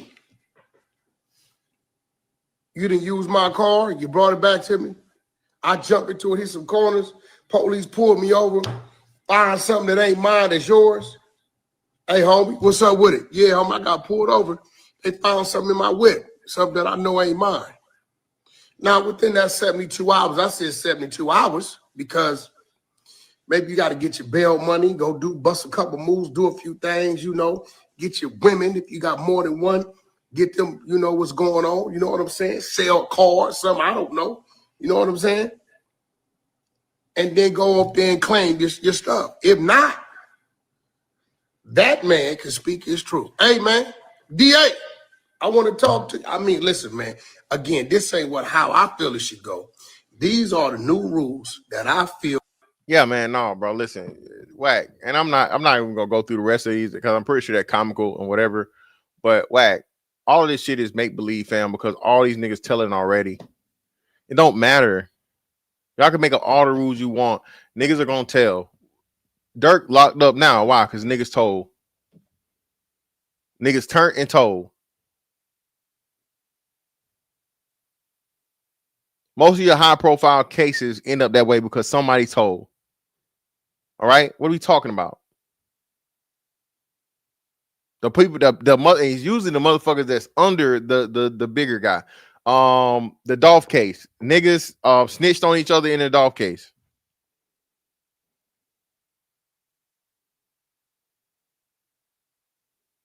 Very simply, young niggas, if you are in the streets, get out the streets today, my nigga. Matter of fact, make it yesterday. That shit is nowhere fast. No one, hey, you cannot show me one motherfucking gangster kingpin old nigga. They don't exist, man. Those times are over. It's over with. Frank Lucas got out of this motherfucker. He finally got out. This nigga was in a wheelchair, sounding like motherfucker, you know what I mean? Sounding like Reverend Lowdown. Freeway Rick Ross, millions and hundreds of millions of dollars or whatever, so on and so forth. And this brother nowhere near what he was, you know, in his heyday. All these niggas, man, listen, bro. Listen, bro, this is nowhere fast. Brother, you can literally make $1 million off an app.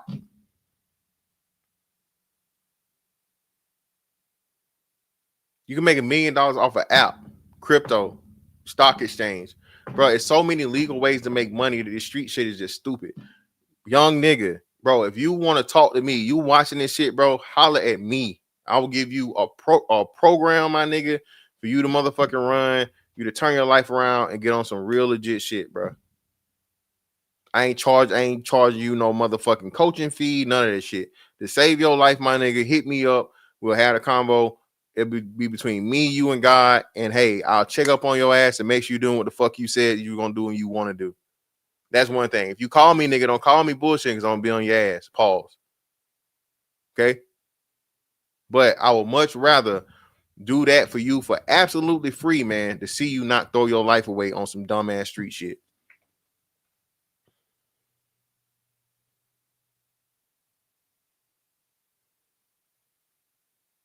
Dead or jail, bro. That's the two options. 90+% of the time. Oh no, man, my man's man, he out here. If you talking about him, nigga, and you know him, I promise you, the CIA, the FBI, the DEA, the ATF, if he is involved in any motherfucking shit to that level of where he really that nigga, they know. No shawty low, nigga. All right. If everybody know that nigga right there, trust me, the feds know.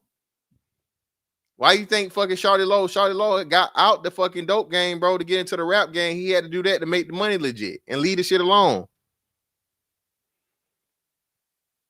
Laffy Taffy saved the nigga's life. Oh yeah, Yellow Beezy. Well, I don't even know what's going on here. He got bond. That case still going.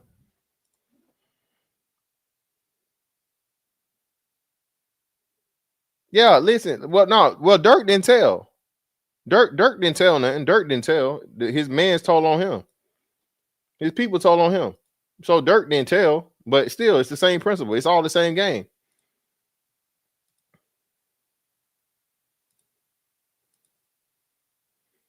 And then the nigga that they talking about is a brother fucker. That's the crazy part about it. The crazy part about all this shit is that the nigga that told the Pee Wee Roscoe nigga, or the nigga he told on that he was talking about, the Pee Wee Roscoe nigga, listen to it. Because I wasn't there to be able to say what happened. That's the truth. So how am I snitching if I'm not there to say I saw this person with my own eyes do this to this person? No, I'm in a situation where I'm trying to get myself out that other people put me in. You know what I mean? Simple as that. If I ain't did that to nobody and I'm being accused of a crime, why are you putting my name in a song talking about if somebody do something to you, what I'm gonna do to them? Why is you putting that song out there if I'm being investigated for a crime I got nothing to do with and the police is thinking that I'm the number one suspect? I'm tired of defending myself against this person, this person, this person. Everybody get it. So this is the God-honest truth. I let it be known then, I let it be known now. I never did no harm to that man. I would never harm him. I had next level respect for him. Rich Homie Quan is a different story. The prosecutors took all this stuff and put it together and tried to make it out what it be. They was wrong. I told them to their face they was wrong. It's not what it is. Rich Homie Quan's situation is a different situation from this situation. I don't know what really took place with what caused a lot of stuff to get the way that it got, because at the end of the day, I don't got knowledge that y'all may think I got. This nigga is just a useful idiot, man. Lil Woody, you can clearly see this brother is like challenged. Okay, he's on the spectrum. That's who mostly crash outs are. They don't really got no family. They have comprehension and just mental issues, right, of being slow. So it's real easy to get them to do things out of acceptance, right? They just want to be loved. They just want to be a part of the group, right? So you find a person like this that doesn't have the mental acuity of understanding right and wrong from the jump, and you mold them into this fucking psychopath crash out, and that's their mold for the rest of their life. You can listen to Lil Woody talk, man, and understand this dude not all there. He was in the fucking, he was in one classroom in high school the whole day.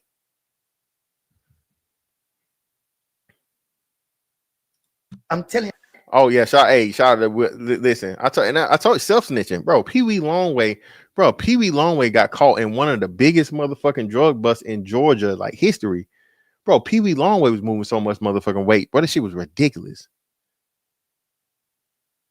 That not the minute I said niggas be telling on themselves, bro. If you're moving that kind of weight, bro, that's why I don't even understand it. Dog, no, nigga. If you are not a CIA informant, right?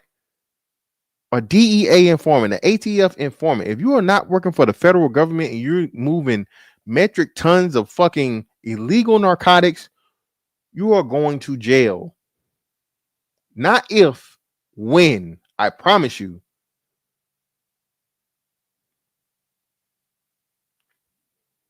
All right? If you are in the drug game and you are moving money to where you have millions of dollars generated, you are going to jail. Not if, when. I promise you. Rollo, same thing. Yeah, Rollo got caught up with the same shit. How many years Rollo did a man sport man? I think Rollo did what, 7 years? 5 years, 7 years, some shit like that or whatever. I don't know. Yeah, but I know I didn't do nothing. So I don't got information that make the police want to come back and ask me more questions. Don't come ask me no more questions. None. Hold on, Juice Man ain't locked. Juice Man locked up? Juice Man not locked up. They ain't get Juice Man now. Come on now. I know Juice Man had now I remember this distinctly. Gucci said Juice Man can't stay out the streets. I know he got locked up for a little minute, but I don't think Juice Man locked up now. He ain't do another prison bid, did he? I'm on here because at the end of the day, these niggas just damn. I gotta look that up, bro. That's crazy.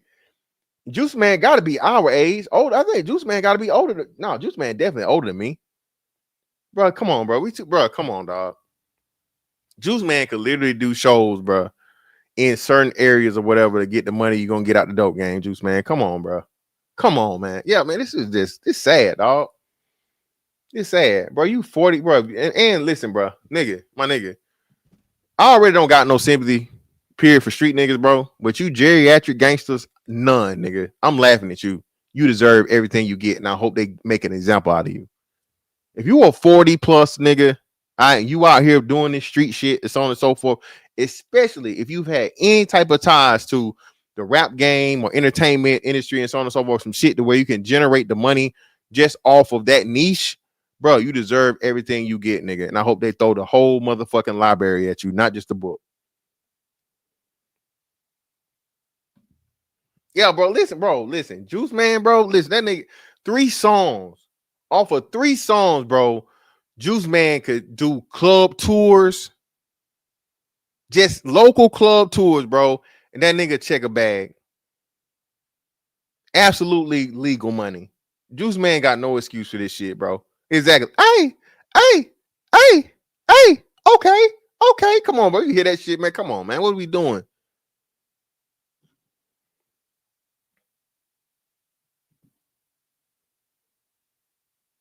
You know, they be having these tours and shit, like, you know, throwback, you know, hip hop tour, la. And nigga, you out here, come on, man. Listen, bro. I told you niggas, all you street niggas, bro, that laugh at us civilians and, you know, lames and whatever, so on and so forth. Listen, nigga, I ain't never got to worry about getting ran over on the sidewalk. And you know what I get to do? I get to motherfucking walk my ass on the sidewalk in safety, my nigga, and look and laugh at you dumbass niggas that get ran over. They get locked up. They get motherfucking high speed chased. All that shit. I get to stand in the safety of the sidewalk and watch you do all the stupid shit that's going to have you either losing your life or giving time out your life for years behind bars. Okay? And we know what you niggas do when you get behind them bars. We know what you niggas do when you get behind them bars. Are you gay? How you gonna ask me a question like that? How do you marry a woman and then turn around and let a man bend you over? Ain't nobody bending me over. Oh, so you doing the bending? Niggas in there doing the bending. Shout out to Will Stay Winning for the 2. Appreciate you, brother.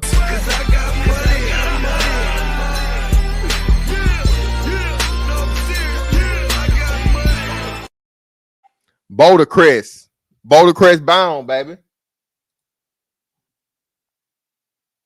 Open a door that I closed, that I bolted down, that I put nails into. And this is what they did. They opened that door, and guess what I'm gonna do? Defend myself. And this is what I'm here to do right now. The opening statement is Kenneth Copeland is the person that did this crime. You're a street nigga, bro. You're a street nigga. I'm still alive. T.I. said it out of his mouth. A lot of people say it out their mouth. If the man is deceased, he did it. I'm still in the flesh. So I'm guessing that's his real name, Kenneth, whatever, right? So he telling you Thug snitched on him. Woody telling you, hey man, fucking Thug said that Lil Woody shot them shits up. That's what he's saying. That's what Woody's saying. You know, T.I. said, hey man, I had a conversation with my dead cousin. And he said, hey man, you got to make it. So hey, I did it. A lot of y'all probably say, well, you put the blame on him first. So he had to put, no, I didn't put the blame on him first. You better go back and look at my interrogations. I didn't know what was going on. All I know was I didn't do it. And the police thinking don't do it. I'm trying to get the police off of me. So at the end of the day, we sitting in the car, me, Thug, Roscoe, and the driver. Thug got somewhere to go. And you know, Thug ain't had to do nothing for me. That's what I'm thinking. I'm like, shoot, he can have anybody to kick it with. He don't got to give him here. He kick it with me. So I got his back. As we sitting in the car chilling, this Mercedes Benz pull up. When the Mercedes Benz pull up, this tall thing get out the car. Let me pay attention to the word thing. Okay, thing. This tall thing. Note that. Okay, note it. Put a pin in that. Let me be more detailed about it. This tall thing get out the car. And when the tall thing get out the car, it grab a bag out the back seat.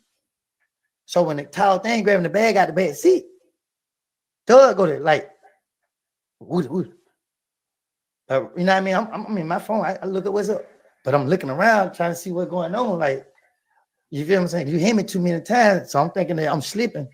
Anyway, he grabbed Roscoe like this. Hey, Roscoe. You know what I mean? Ooh. Roscoe like, yeah, she got a check. You know what I mean? But I'm telling you, the thing loaded. You know what I mean? I know her personally. You hear me? Ooh. So Roscoe, and Roscoe talking like this. If you know Roscoe, you know he trying to, you know what I mean? Hey, you know what I mean? I'm telling you, son. I'm telling you, thing loaded. Thing got a big check, real check. You know what I mean? I'm telling you, I already have, son. I can put you on. So when he say I can put you on, see, I'm trying to be careful how I talk. You feel what I'm saying? But when he trying to say I can put you on, that's when Thug busts out laughing. But I'm looking like, I don't know what's going on. I'm lost. The Thug tapping me, and then the thing that I'm looking at look like a woman. I'm not gonna lie. I look like, you feel me? It was just tall. You feel me? The thing I'm looking at look like a woman. You was on the outside fucking booty hole.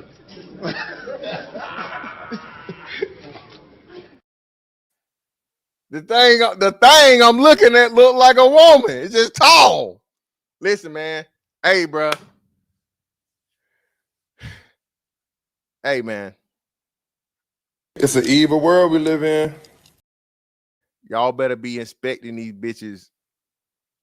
Like, and even now, bro, you're not safe for that shit because you can get the whole motherfucking transmission swap out this motherfucker. Bitch go to a stick shift to an automatic nowadays. You know what I'm saying? Or nigga, rather. Nigga go from a stick shift to a whole automatic, nigga. All right, bruh. It's scary. If them features not right, man, hey, bruh. And that's why I say, y'all niggas be talking that baby mama shit.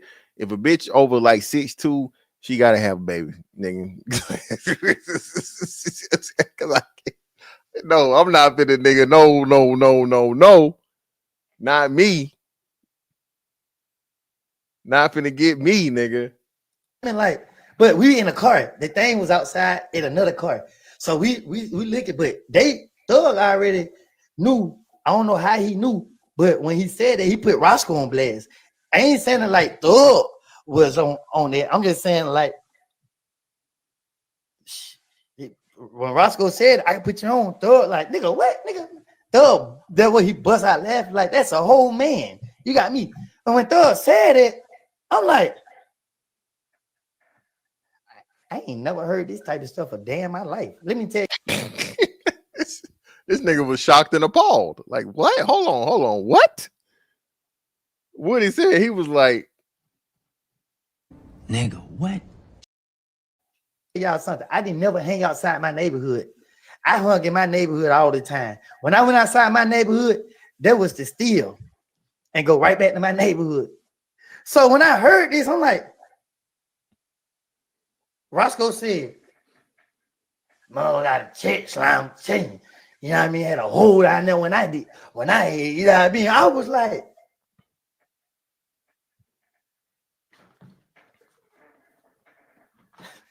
see, this how you know motherfucker can't hold water.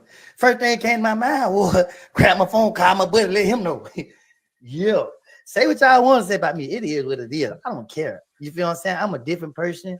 I'm trying to be a better person. I'm trying to move forward in my life. I turned down opportunities to speak on all this stuff. They came out. They don't open these doors. And now I'm just putting it all on the table right now. You feel what I'm saying? So I called my buddy, be like, hey, man, Roscoe did booty with a man, bro. And this nigga just confessed to it. He said I ate own mouth. And he ate a booger. See one thing. And he said the nigga out here eating boogers, man. It's crazy. And the nigga eating boogers is crazy. And then we got Rollo, man, that came through and pretty much, you know, put the nail in the coffin because he broke the shit down in a way that, you know, people outside the situation may not have understood, right? Motherfucking Rich Homie Quan tried to turn the whole world against Rich Homie Quan. And then at the same time, before this man death, he told us out his own mouth that this was one of the darkest times of his life. Then he turned around and took the whole motherfucking world against Wild Finn Lucci. Everybody go against Lucci. He tried to turn everybody against Lucci. Now all these three things is 100%. Everybody can go back and look at this. Then he turned around, he was beefing with Future, calling my phone. Fuck Future, calling Future. Like going back and forth on the motherfucking internet. Then he turned around, he see Gunna surpassing every nigga in the industry. Now he called to the street, turn everybody in the world against motherfucking Gunna. Whatever Wham said go against, he turned Wham against Gunna. He turned everybody against it. Then me and motherfucking Lil Baby, we go to the motherfucking dentist. I'm getting my teeth did. Lil Baby walking me home. He happy to see me. He puss ass, thug bitch ass. He pull another evil stunt. Oh, let me call it. All this nigga did, everything that done happened in Atlanta, everybody going against each other. Why? Because his puss ass, his bitch ass been doing nothing but whole shit around the wall. He thought he was Pablo Escobar. He sitting that motherfucker like. So pretty much Thug sitting back, pulling the strings of all the motherfucking Atlanta and the, you know, the rap niggas, industry niggas, and causing division between everybody, right? Bro, that's another thing too, bro. Where it's so easy to manipulate everybody where all you got to do is say one word with really no proof or just your opinion and so on and so forth. And for niggas to fall in line because, again, you lack intelligence and just comprehensive thinking, right? Because the number one thing would have been like, okay, so, all right, if Gunna's a rat, why are you not talking shit about your own brother? Your brother and Gunna took the same plea. So how is Gunna this snitch and this whatever, so on and so forth, but your brother ain't? But peer pressure, bro. That's another thing. Again, peer pressure is not real, dog. Nobody can make you do shit you really don't want to do. I don't give a fuck what it is, nigga. Like, nigga, I'm not with it. I'm not with it. Nobody's forcing me into it either. He John got a son, nigga. You a street bitch, nigga. You ain't did nothing in these streets. You ain't put in no work. Woody put in all the work. You ain't do nothing on your case. So what I'm saying is, all this nigga doing is bitch ass shit, bro. You did that. Why in the fuck is you so against all rats, nigga? You talk Kid Cudi. You going super rat crazy. Yeah, he called. Yeah, so remember when Kid Cudi testified in the case, which they already knew because it was already there. This nigga just calling everybody a rat. Everybody's a fucking rodent. Dude, he's the motherfucking rat identifier, man. He's the rat classifier. Yeah, you don't win in that motherfucker. Okay, let's just say, Thug, you did make a mistake and tell. Why the fuck you ain't saying Gunna made a mistake? So basically saying you can make a mistake and do some lame shit, but Gunna can't make a mistake and do some lame shit. Oh, just like you said, it ain't about you telling, it's about who told. Like, come on, man, like, this shit ain't cool. Like, what he doing is 100% wrong. So what I'm saying, like, yeah, if your girl with you or your niggas with you and you tell a nigga, hey, Shawty snitched on me, and I ain't got damn snitch allegation on me, you gonna be like, that nigga ain't right. So I'm gonna cut him off. So Wham and everybody in the city turning their back on everybody. For what? For some this bitch ass nigga said. But yet, you throwing rocks high in your motherfucking hand because you don't want to hear him dead 10 times worse than every nigga out here. So like, these bitch ass nigga be scared. These nigga be trying to save face. Nigga, fuck that nigga. What you want to do? And what I said it. And I said in his face, and I spit in that fuck nigga face and Roscoe face. And these niggas know about it. That's why. Yeah, man. According to street niggas, Rollo is who the fuck he say he is. So, are we gonna get a motherfucking reply? Still haven't had a reply from Thug on any of this shit. Most likely not. I done pulled up on half all these bitch ass niggas. I'm not finna put Wham in there because Wham ain't came out and said no shit, so I ain't even finna put him in it, but 100% he did it. He's an evil, depressed. He want to be king so bad. He want to kick every motherfucker down so he can stand up on top of him like this. Now, this what happened. And now, everything that came back on that puss ass nigga. Everything that came back, it ain't never karma. He turned on motherfucking Rich Homie Quan, tried to turn the whole world against Rich Homie Quan. And then at the same time, before this man death, he told us out his own mouth that it was one of the darkest times of his life.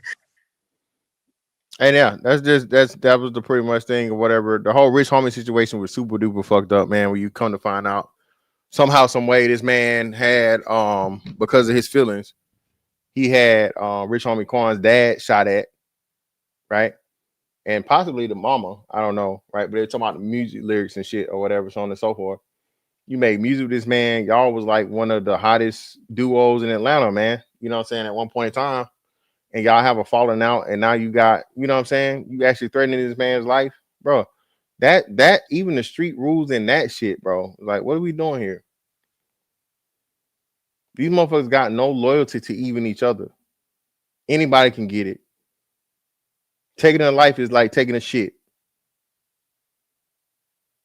That's problematic, man. But you street niggas want to be out here. You young niggas want to be out here, man. You want to play that motherfucking game, bro, and end up nowhere fast. Go right ahead, man.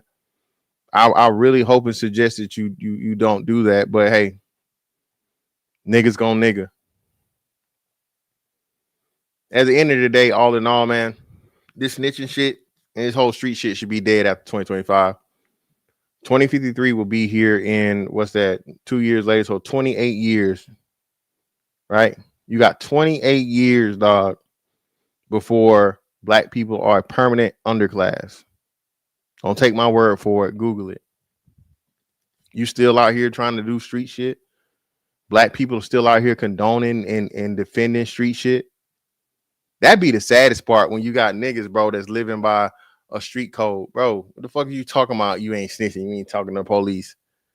You finna get out here and put in work? You finna get out here and get it back in blood? No, nigga. So tell the fucking police so it can get a fucking menace to society off the streets. If they killed your motherfucking grandma, if they killed your fucking toddler or your infant in the fucking case of trying to get one of their ops, why the fuck would you not cooperate, bro, to get them the fuck up out of here? Say the community. Why? Because you're stupid. And you a fucking street nigga sympathizer. The worst. You worse than them. It's nothing worse than a sympathizer of fucking terrorists, bro. See, the terrorists is just that. They evil. They don't give a fuck. Their whole thing is about destroying. But a sympathizer to the fucking terrorists, you fucking the worst, you dumbass nigga, because you just another victim. It just ain't got to you yet. Dummy.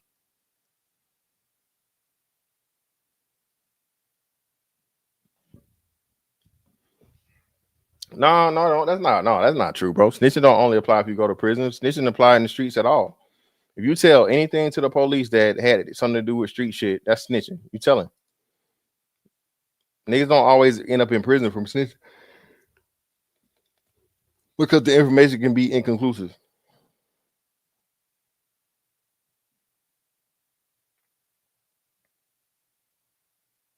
Yeah, man, that's a whole nother thing, man. Listen, you got to be inebriated all the time, bro, to do anything. That's probably not a job you want to have.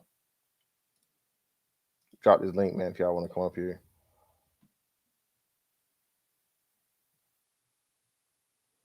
Yo, that's crazy. Brotherfuckers for Palestine is diabolical. They literally throwing your ass off the highest building in the city.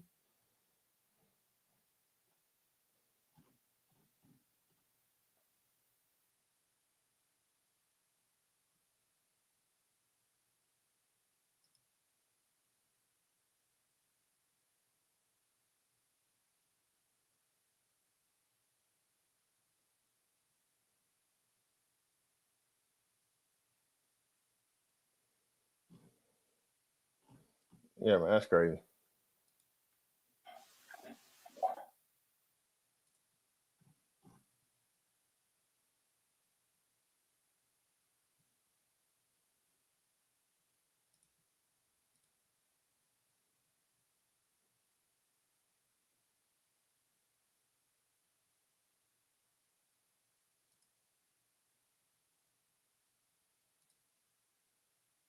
Oh, who the hell hit me on the drink?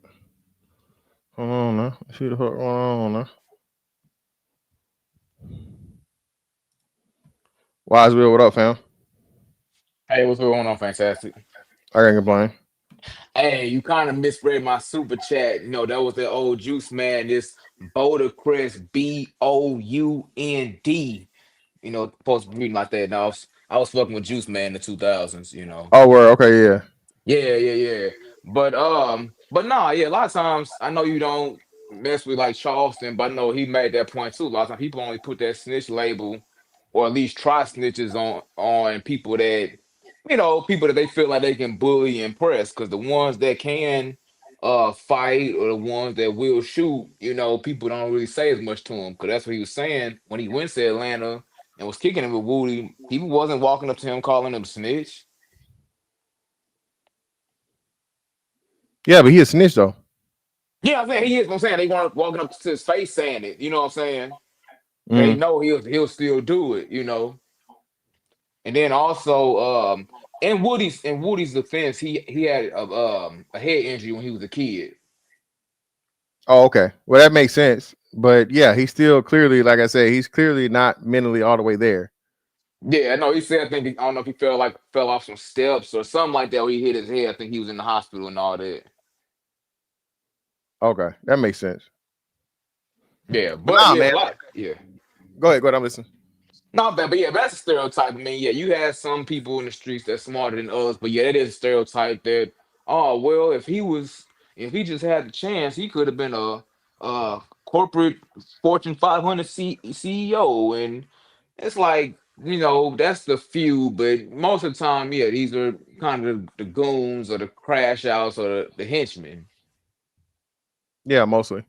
Yeah, you think back to when you was in school, most of the ones that was really doing, the nigga shit and the street shit, usually wasn't the smart kids, usually.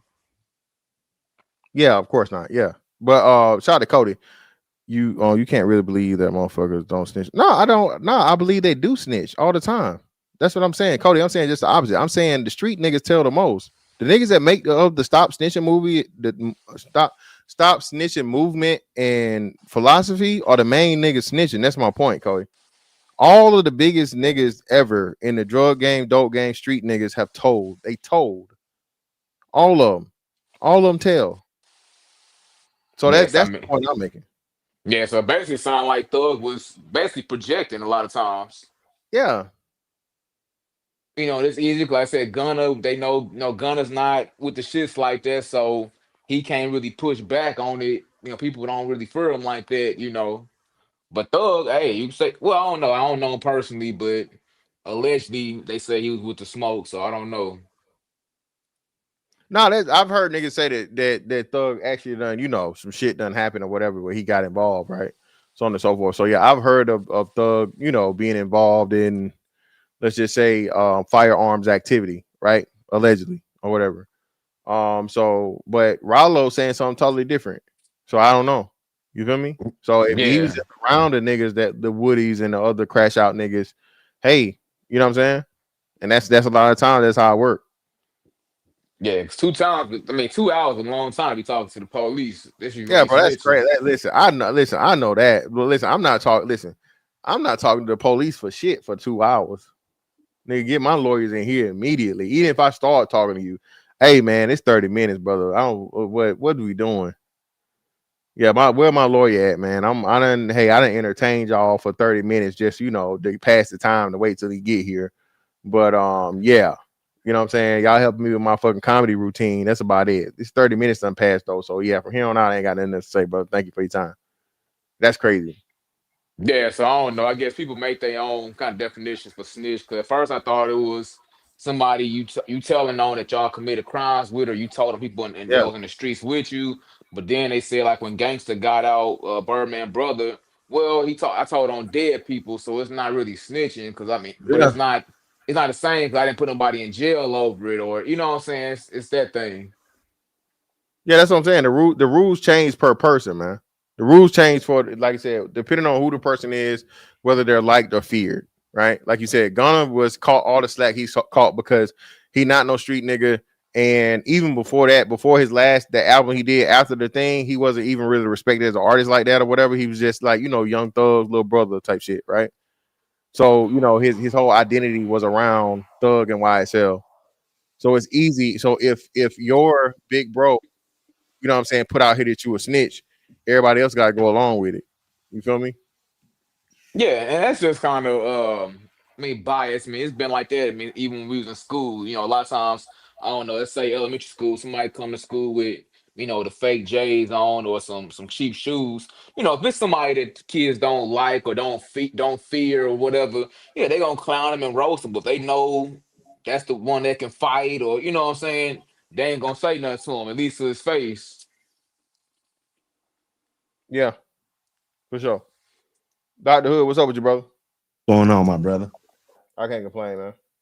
Yes, sir. Now I put in there because I said it only applies in the penitentiary. It's because the reason why I said that is out here, you right. It's pretty much over. There's so much acceptance to it. I mean, we're seeing it with this social media, snitches are getting more views.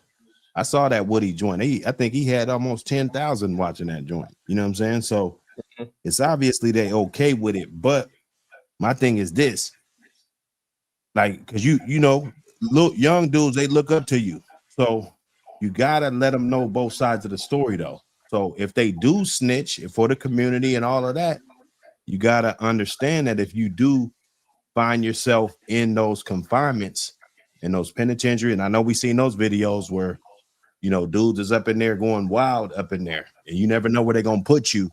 So if you do got a snitch jacket on you, that could affect your whole stay if you even leave up out of there. You know what I'm saying? So there's a fine line. Like you don't want to just be snitching, bro. That's my thing.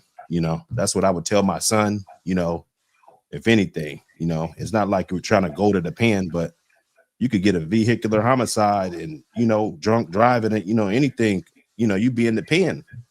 And if your paperwork ain't clean, not on the streets, you cool in the streets, still go to the club, you see snitches still running around all the time on the streets, but when you get in there, it's a different set of rules. That's all I'm saying, and that and it's not dying off in jail. Yeah. Well, this is the thing though. But they even said that, and that's what Rick Ross was saying about even once you get behind the walls, it all depends on who you are. Now, if you know what I mean, not official, you're not this, nigga that put in work or so on and so forth. Yeah, you probably gonna have a difficult time.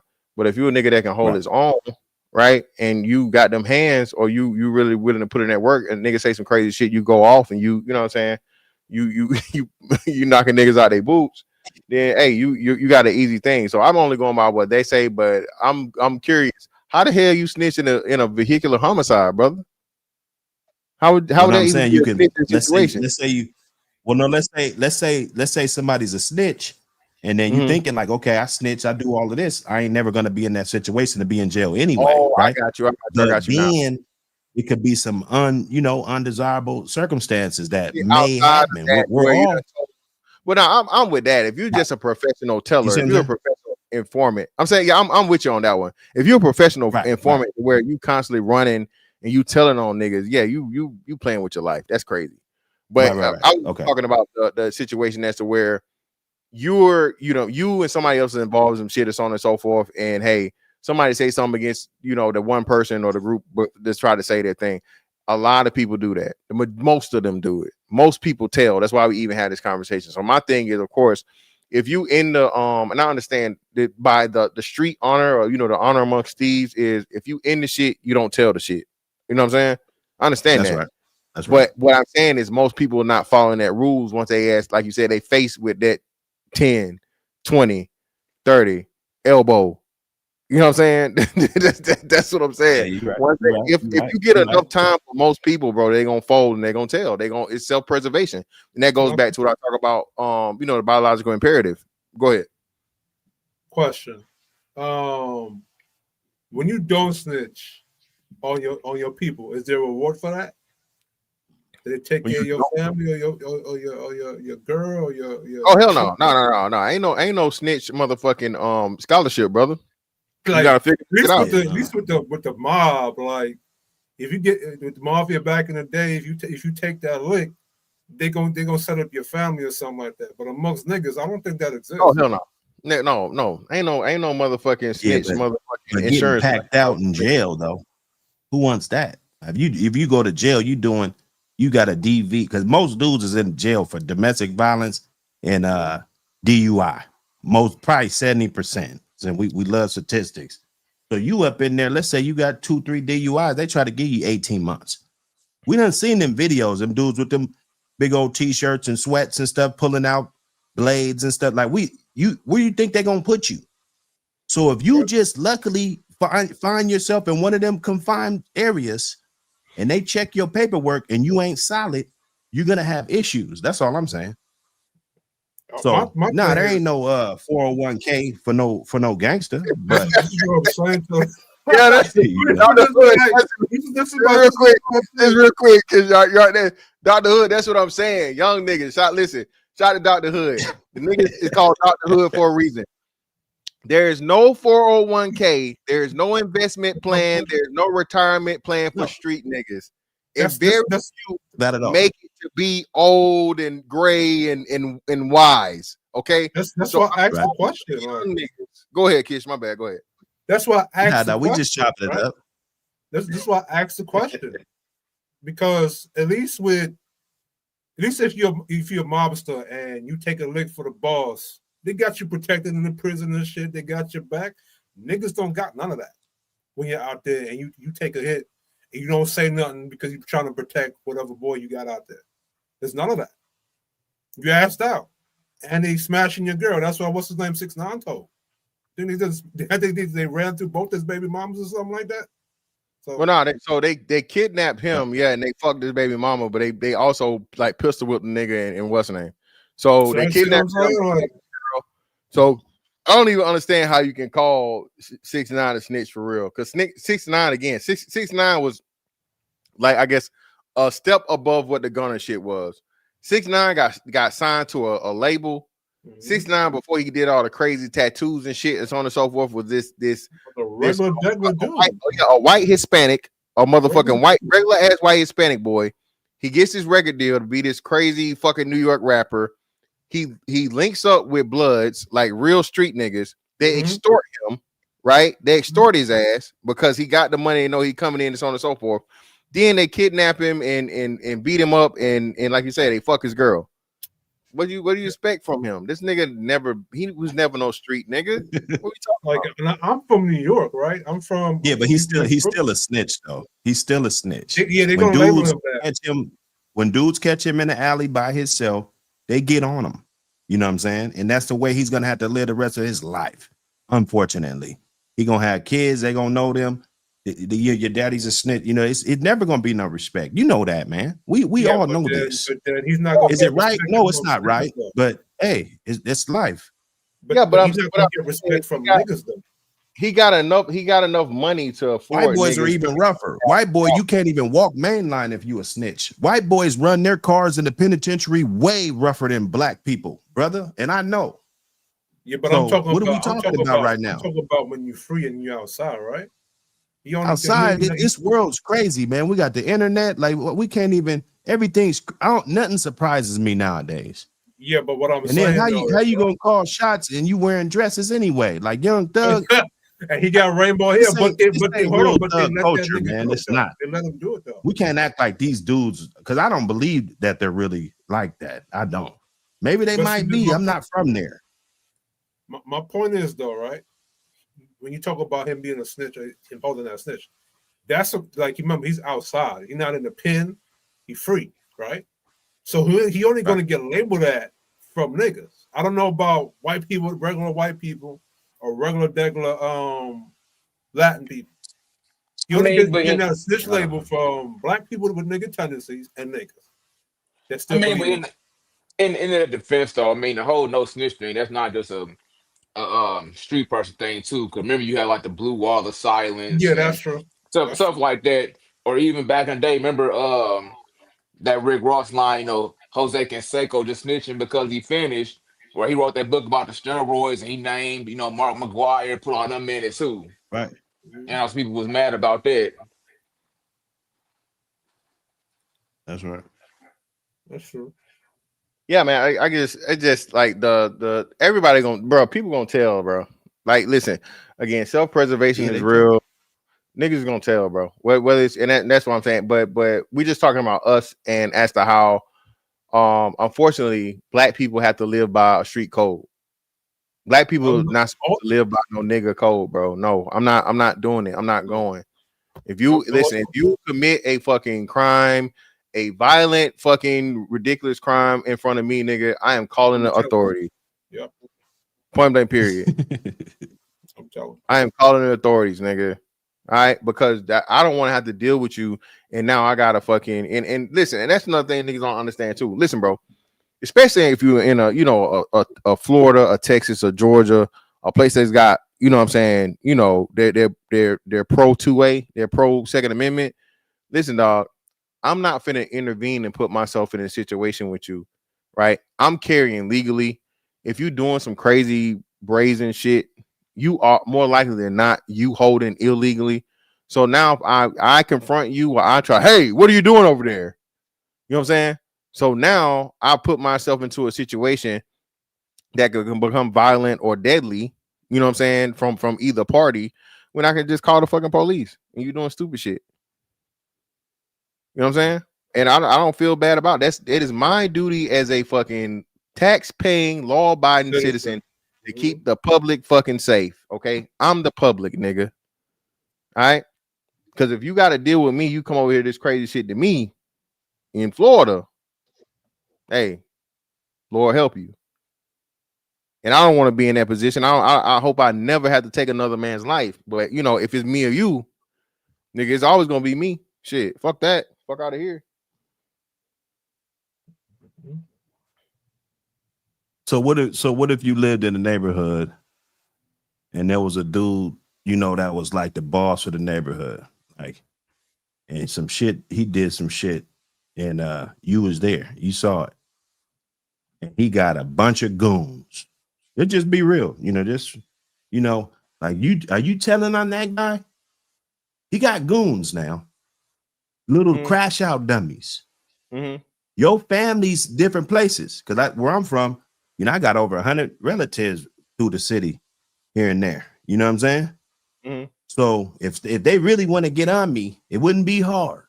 Are you gonna tell on that guy? Yes, I'm telling. Yep. I'm telling 1,000%. So fuck the repercussions, everything. You telling.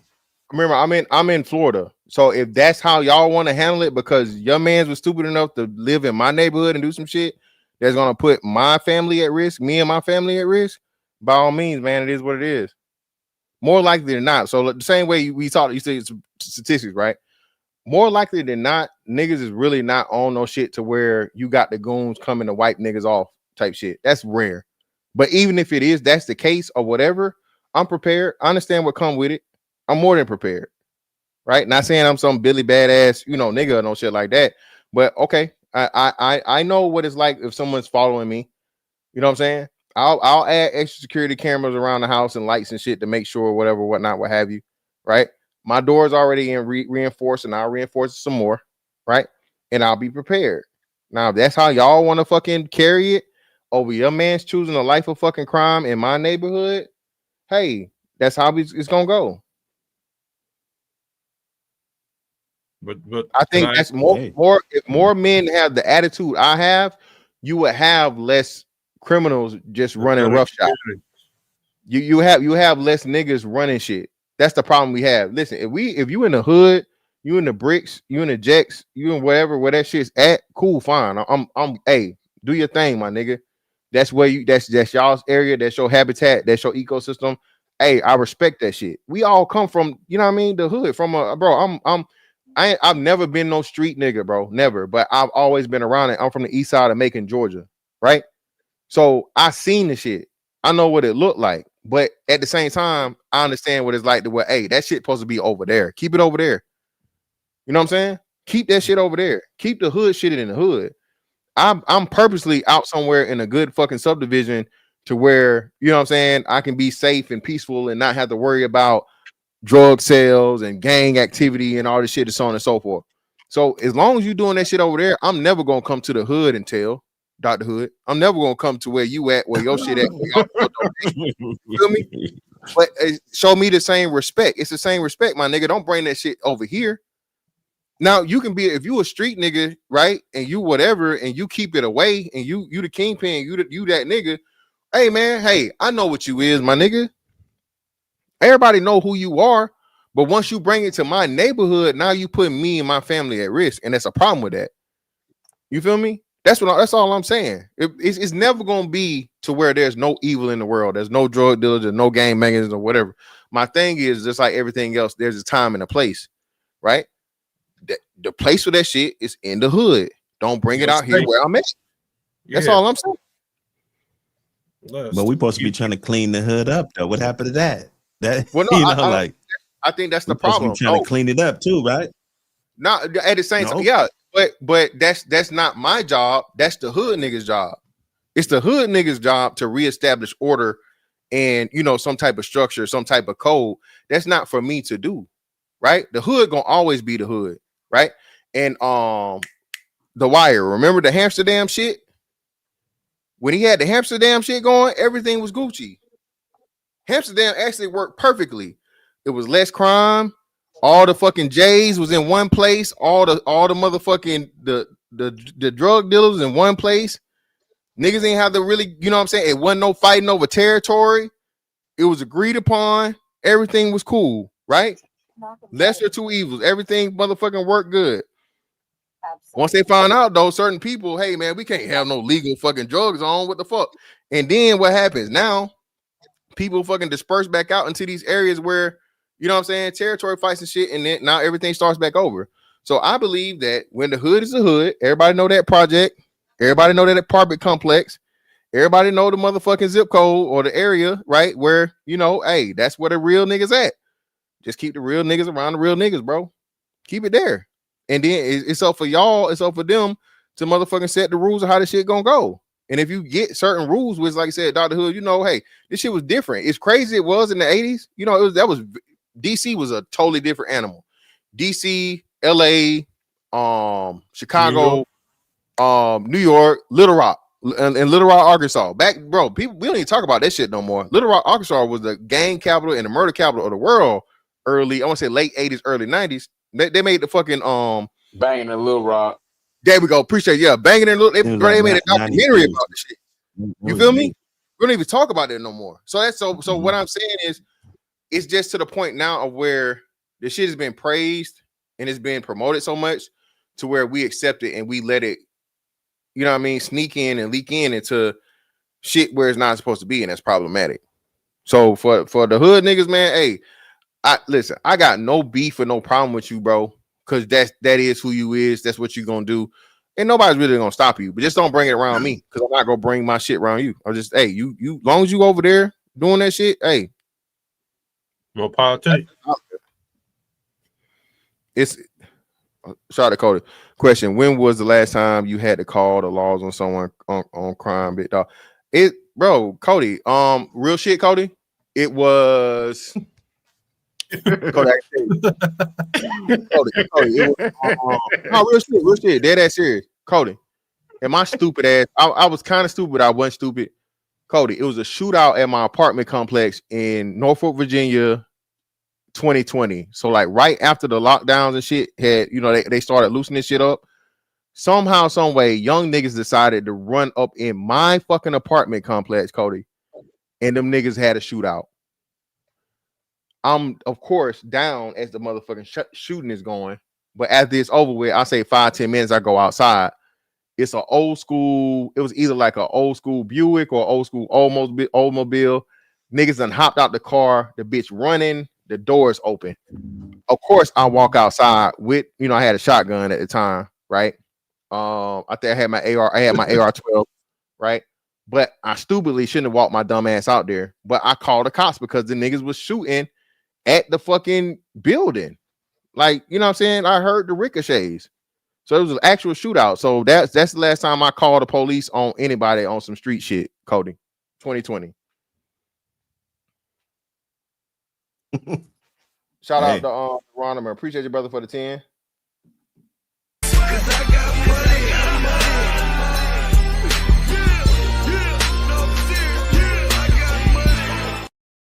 snitching is not entirely out of bounds according to the street code. You just have to snitch in a real nigga way. What's the real nigga way of snitching? Dr. Hood, could you inform us, brother? Is there a real nigga way of snitching? Woody.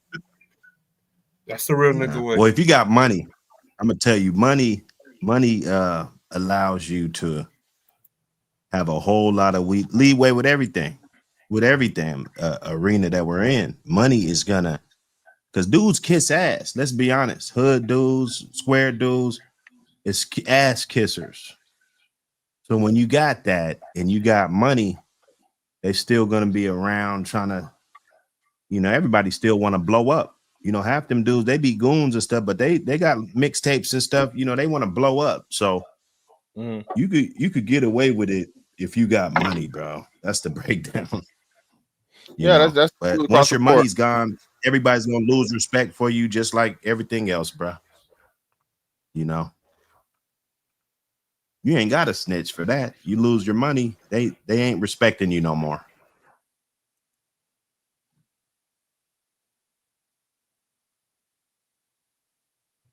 You say, yeah, but the whole damn complex called if they weren't involved, big dog.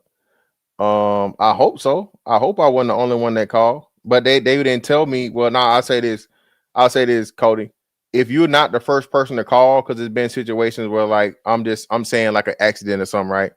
And if it's somebody already called about the situation, the dispatcher will usually say, hey, we've had calls about this already. We appreciate you. It's already somebody on the way. So being that they didn't say that, Cody, I'm thinking I'm the first one that called.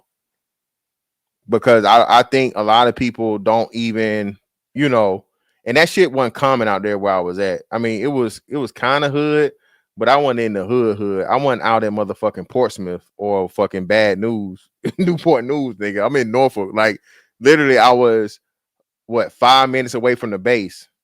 So that shit was not, common out there.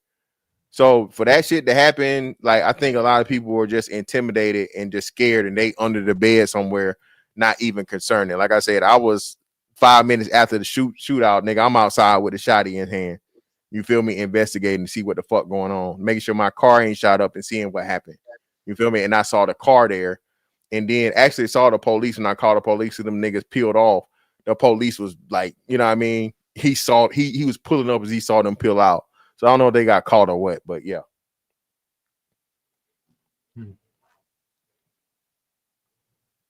But yeah, man, that's my thing, man. My whole thing is, by all means, man, I earned the right to tell, nigga. I earned the right to tell. I'm not Batman. I'm not Daredevil. I'm not Kick Ass. I'm not none of this vigilante shit, nigga. My draws go on the inside of my pants. I'm not finna get out here and try to fucking save the day. I pay these motherfucking police salary, and I'm finna motherfucking make them do their job. Calling them. That's how I look at this shit. All right. Pray to God, me and you don't have to cross paths. If you want some, especially you want some pistol play type shit, there's some firearms involved, because more likely than not, you know what I'm saying? I'm not shooting like this, and I ain't just wildly whatever, nigga. You know what I'm saying? With that red dot zeroed in. I don't plan on missing. So let's say a dude was out here doing all of that, selling dope, everything, pimping. He's he know it's wrong. Wouldn't he be a sucker if he got caught?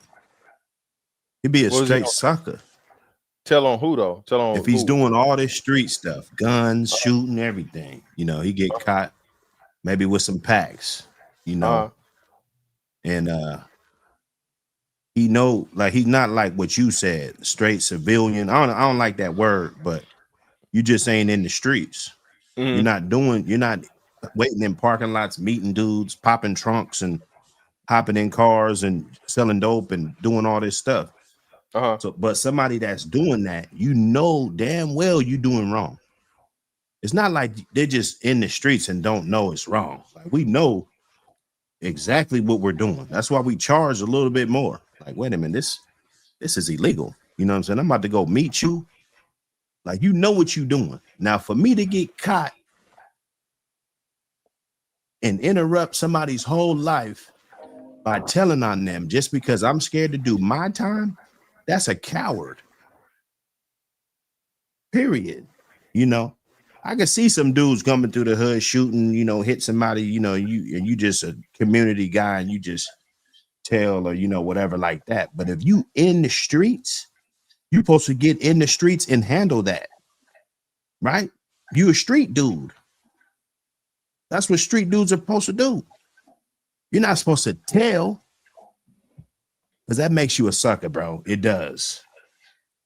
I'm not disputing. I'm not disputing that. There's layers.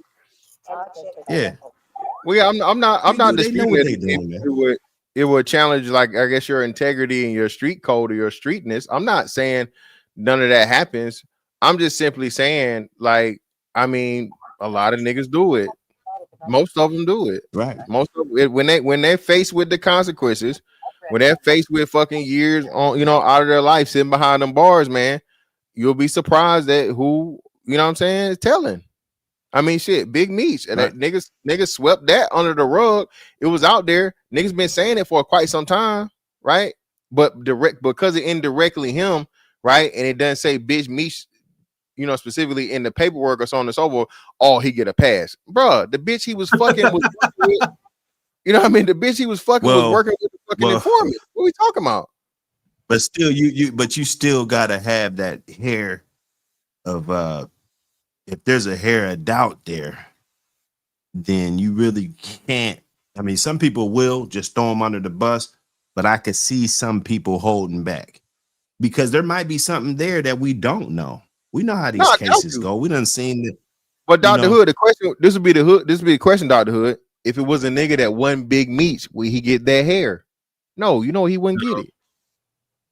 No, if you're not Big Meech, if you, like you said earlier before, it coincides with your money theory, right? Your money, your rep, right? Your money, your rep get you a lot of places, right? If you just some regular nigga, right? And then we come to find out that the bitch you fucking out here, informant, she fucking an actual motherfucking CIA, DEA, FBI informant, so on and so forth, and you tried to get some type of plea deal off of that, niggas not giving you no benefit of the doubt. You a snitch. But because you Big Meech, you know, legendary street nigga, right? I mean, hold on though, Mr. Fantastic. They're gonna dig into his more though. They're gonna dig into his file more than just a regular dude too. Alpo didn't make it from that. He was a big name street dude out here in New York, but he got caught. He got dealt with though. And then but Alpo didn't get killed over no street shit. He got killed over some pussy. Alpo didn't get killed over none of the shit that he did in the past. That was him and some bitch he was fucking and so on and so forth. And he trying to, you know, the nigga died over pussy, not over the street, not over street shit. Sammy, what's the name shit now? Sammy the Bull might have, but now you got another nigga that's on here on the internet talking about it, daring the fucking La Costa Nostra to do something to him. He said, "Yeah, I told they fucking fuck. They didn't take care of my family. They didn't do what the fuck they said they was gonna do. I told." Oh shit! Yeah, so that's what I'm telling you, bro. Even the people that invented the shit, or you know, the biggest holders to it, bro. Listen, that's why I'm saying all this shit is make believe, man. You know what I mean? What's wrong with but there is dudes that didn't though. See, the thing is, this is the problem when I say about the penitentiary part. There are a large number of dudes in there that didn't tell. You see what I'm saying? Like, I understand. Yeah, there's all these guys told and stuff. But when you go into that community, all this other stuff, you might as well leave your phone and everything. Your life is changes. Like your job is to find out who's coming in and out of them doors, not to worry about what we doing, kicking it on YouTube and stuff. That's no longer your life. So when you step into those boundaries, there's going to be dudes that been sitting a whole dub and ain't told on nobody. No, I got you. I see him. Yeah, and I'm not. I got you. You got to see that guy, or that guy's going to get somebody to get up on you. Be like, oh yeah, he's kind of big. I'll fade him. That's how it goes. They say I'll run one with him, and then somebody's going to come over to you and say, hey man, old boy over there said he'll run one with you. It's just that petty, like 5th grade or kindergarten. And you gotta get him up, or oh man, he didn't even fight. You know, it's gonna be problems all day up in there. all day. I got you. I love freedom. So if you want that, then do that. But if you don't want that, or at least know what you're getting yourself into, because a lot of dudes, they just told, or they mama told them to tell when they was young, and then when they just got in them or turned into a street dude, got in trouble, they found out this stuff about those dudes. Their little ending wasn't so great, you know. So just know ahead of time what it is on both sides, because the people that's telling you to tell and stuff, they're not going to be in there with you. You're going to be by yourself. No, I definitely. So that's all I'm saying. I definitely get. Let me read this super chat real quick. Shout out to my man supporting man again for the super. Appreciate you, brother.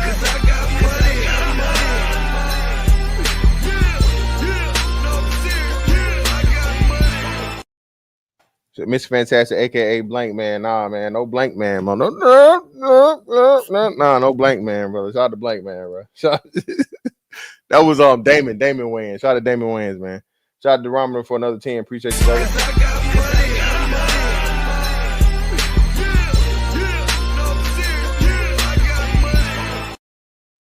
You bet not never snitch on nobody under no circumstances. But on the cool, though, Buddy laid down about 3 of them. On God, my G. Yeah, man, listen. That's how it be, man. I'm telling you, y'all. Listen, bro. Hey, listen, man. A lot of this shit, man. Listen. Shout out to First 48, man. First 48. What's the lady detective name? Miss what's her name? What's the lady detective name on First 48? Huh? Is it Carolyn in Memphis, the black lady? The black lady in Memphis. I don't think it's Carolyn. I think it's something. But hey, chat participation, man. What's the black lady name in Memphis? The detective. First 48, man. Let you know how many. Miss Mason. Yeah, Miss Mason. There we go. Miss Mason. Yeah, Mason that had so many of these bitches, motherfuckers telling, man. Listen, man. Listen. We know what happened now. I understand it. All right. Junebug disrespected you. And you know, man, hey, it be like that sometime, man, and you just had to get him back.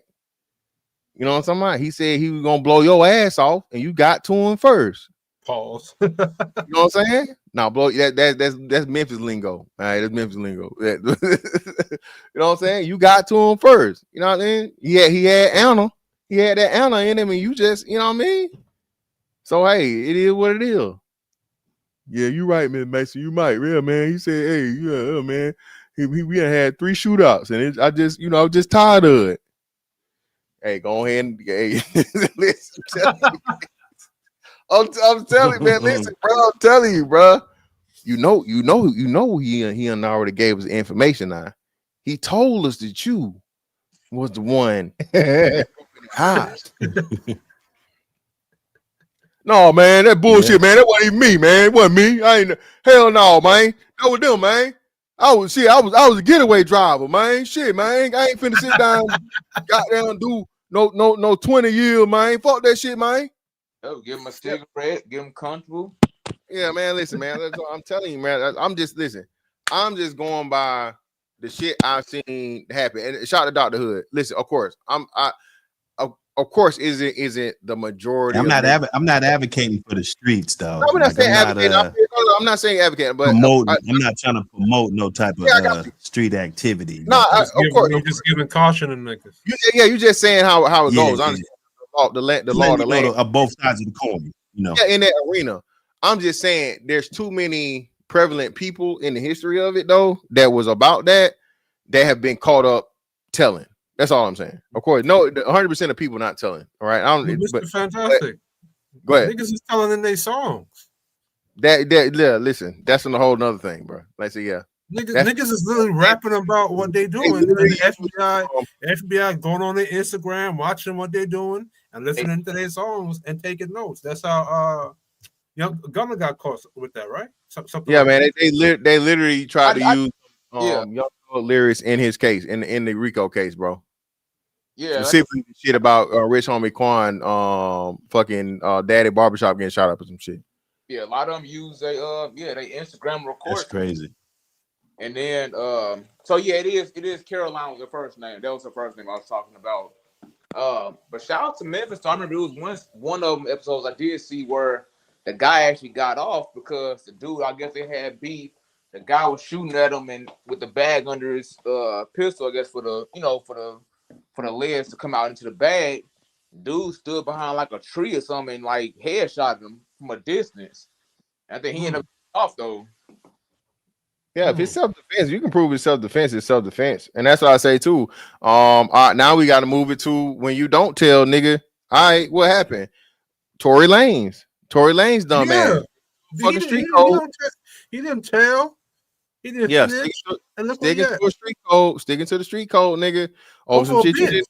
And now you sad, sitting down doing 10 years in prison, and a lot of people forgetting. As soon as that nigga done with them 10 years, what's gonna happen?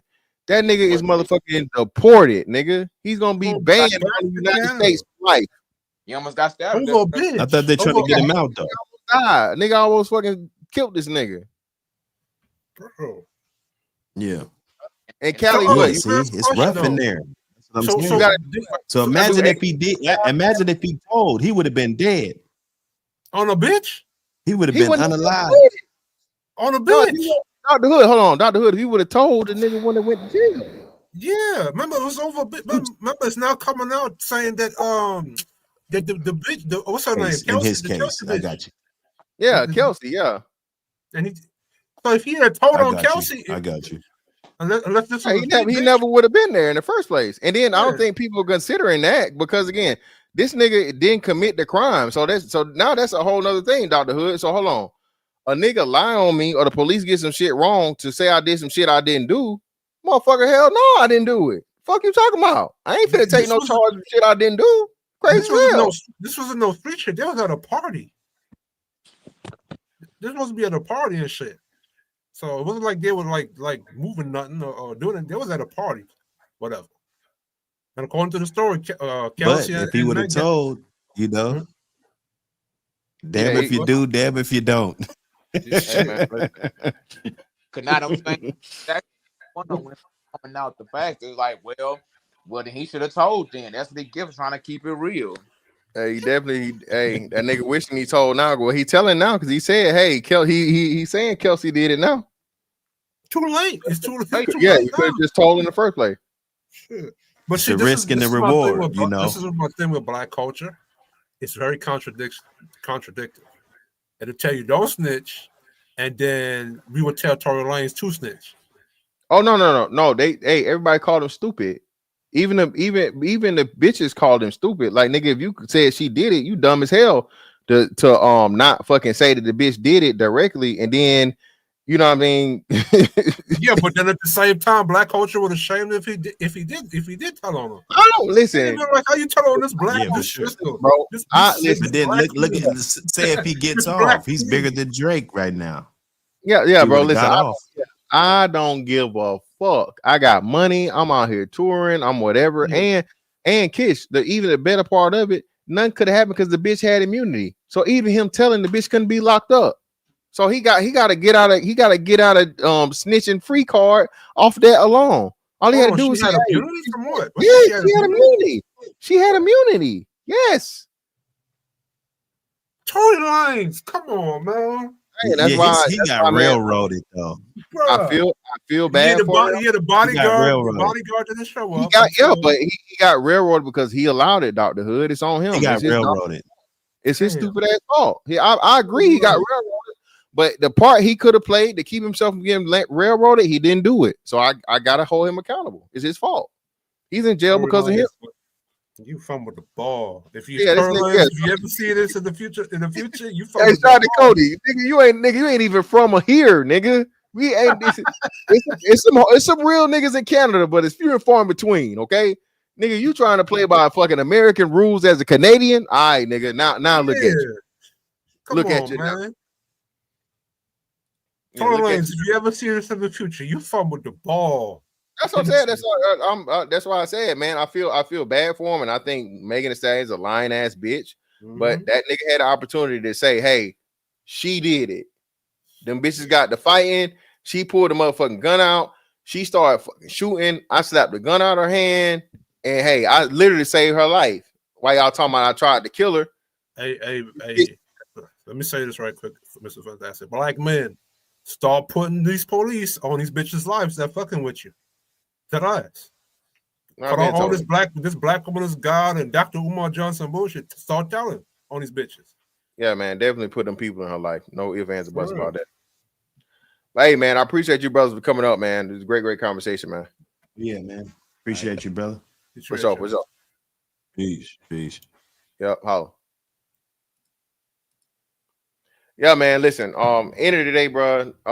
Black people, black community, we gotta get out of this snitching, no snitching shit, bro. If you're not in the streets, snitching does not apply to you. Okay. Reiterate this shit again. And street niggas, shout out to Whack. Whack done made a whole new no snitching or snitching commandments now. So I don't even know what y'all niggas gonna do with that. Do it as you will. Okay. But hey, it is what it is, man. But hey, man, greatly appreciate y'all pull up on me. Miss Fantastic 824 on all social media platforms. Like, share the video. Follow me on all social media platforms. That's that on that one. Catch you on the next one. Holla, we out.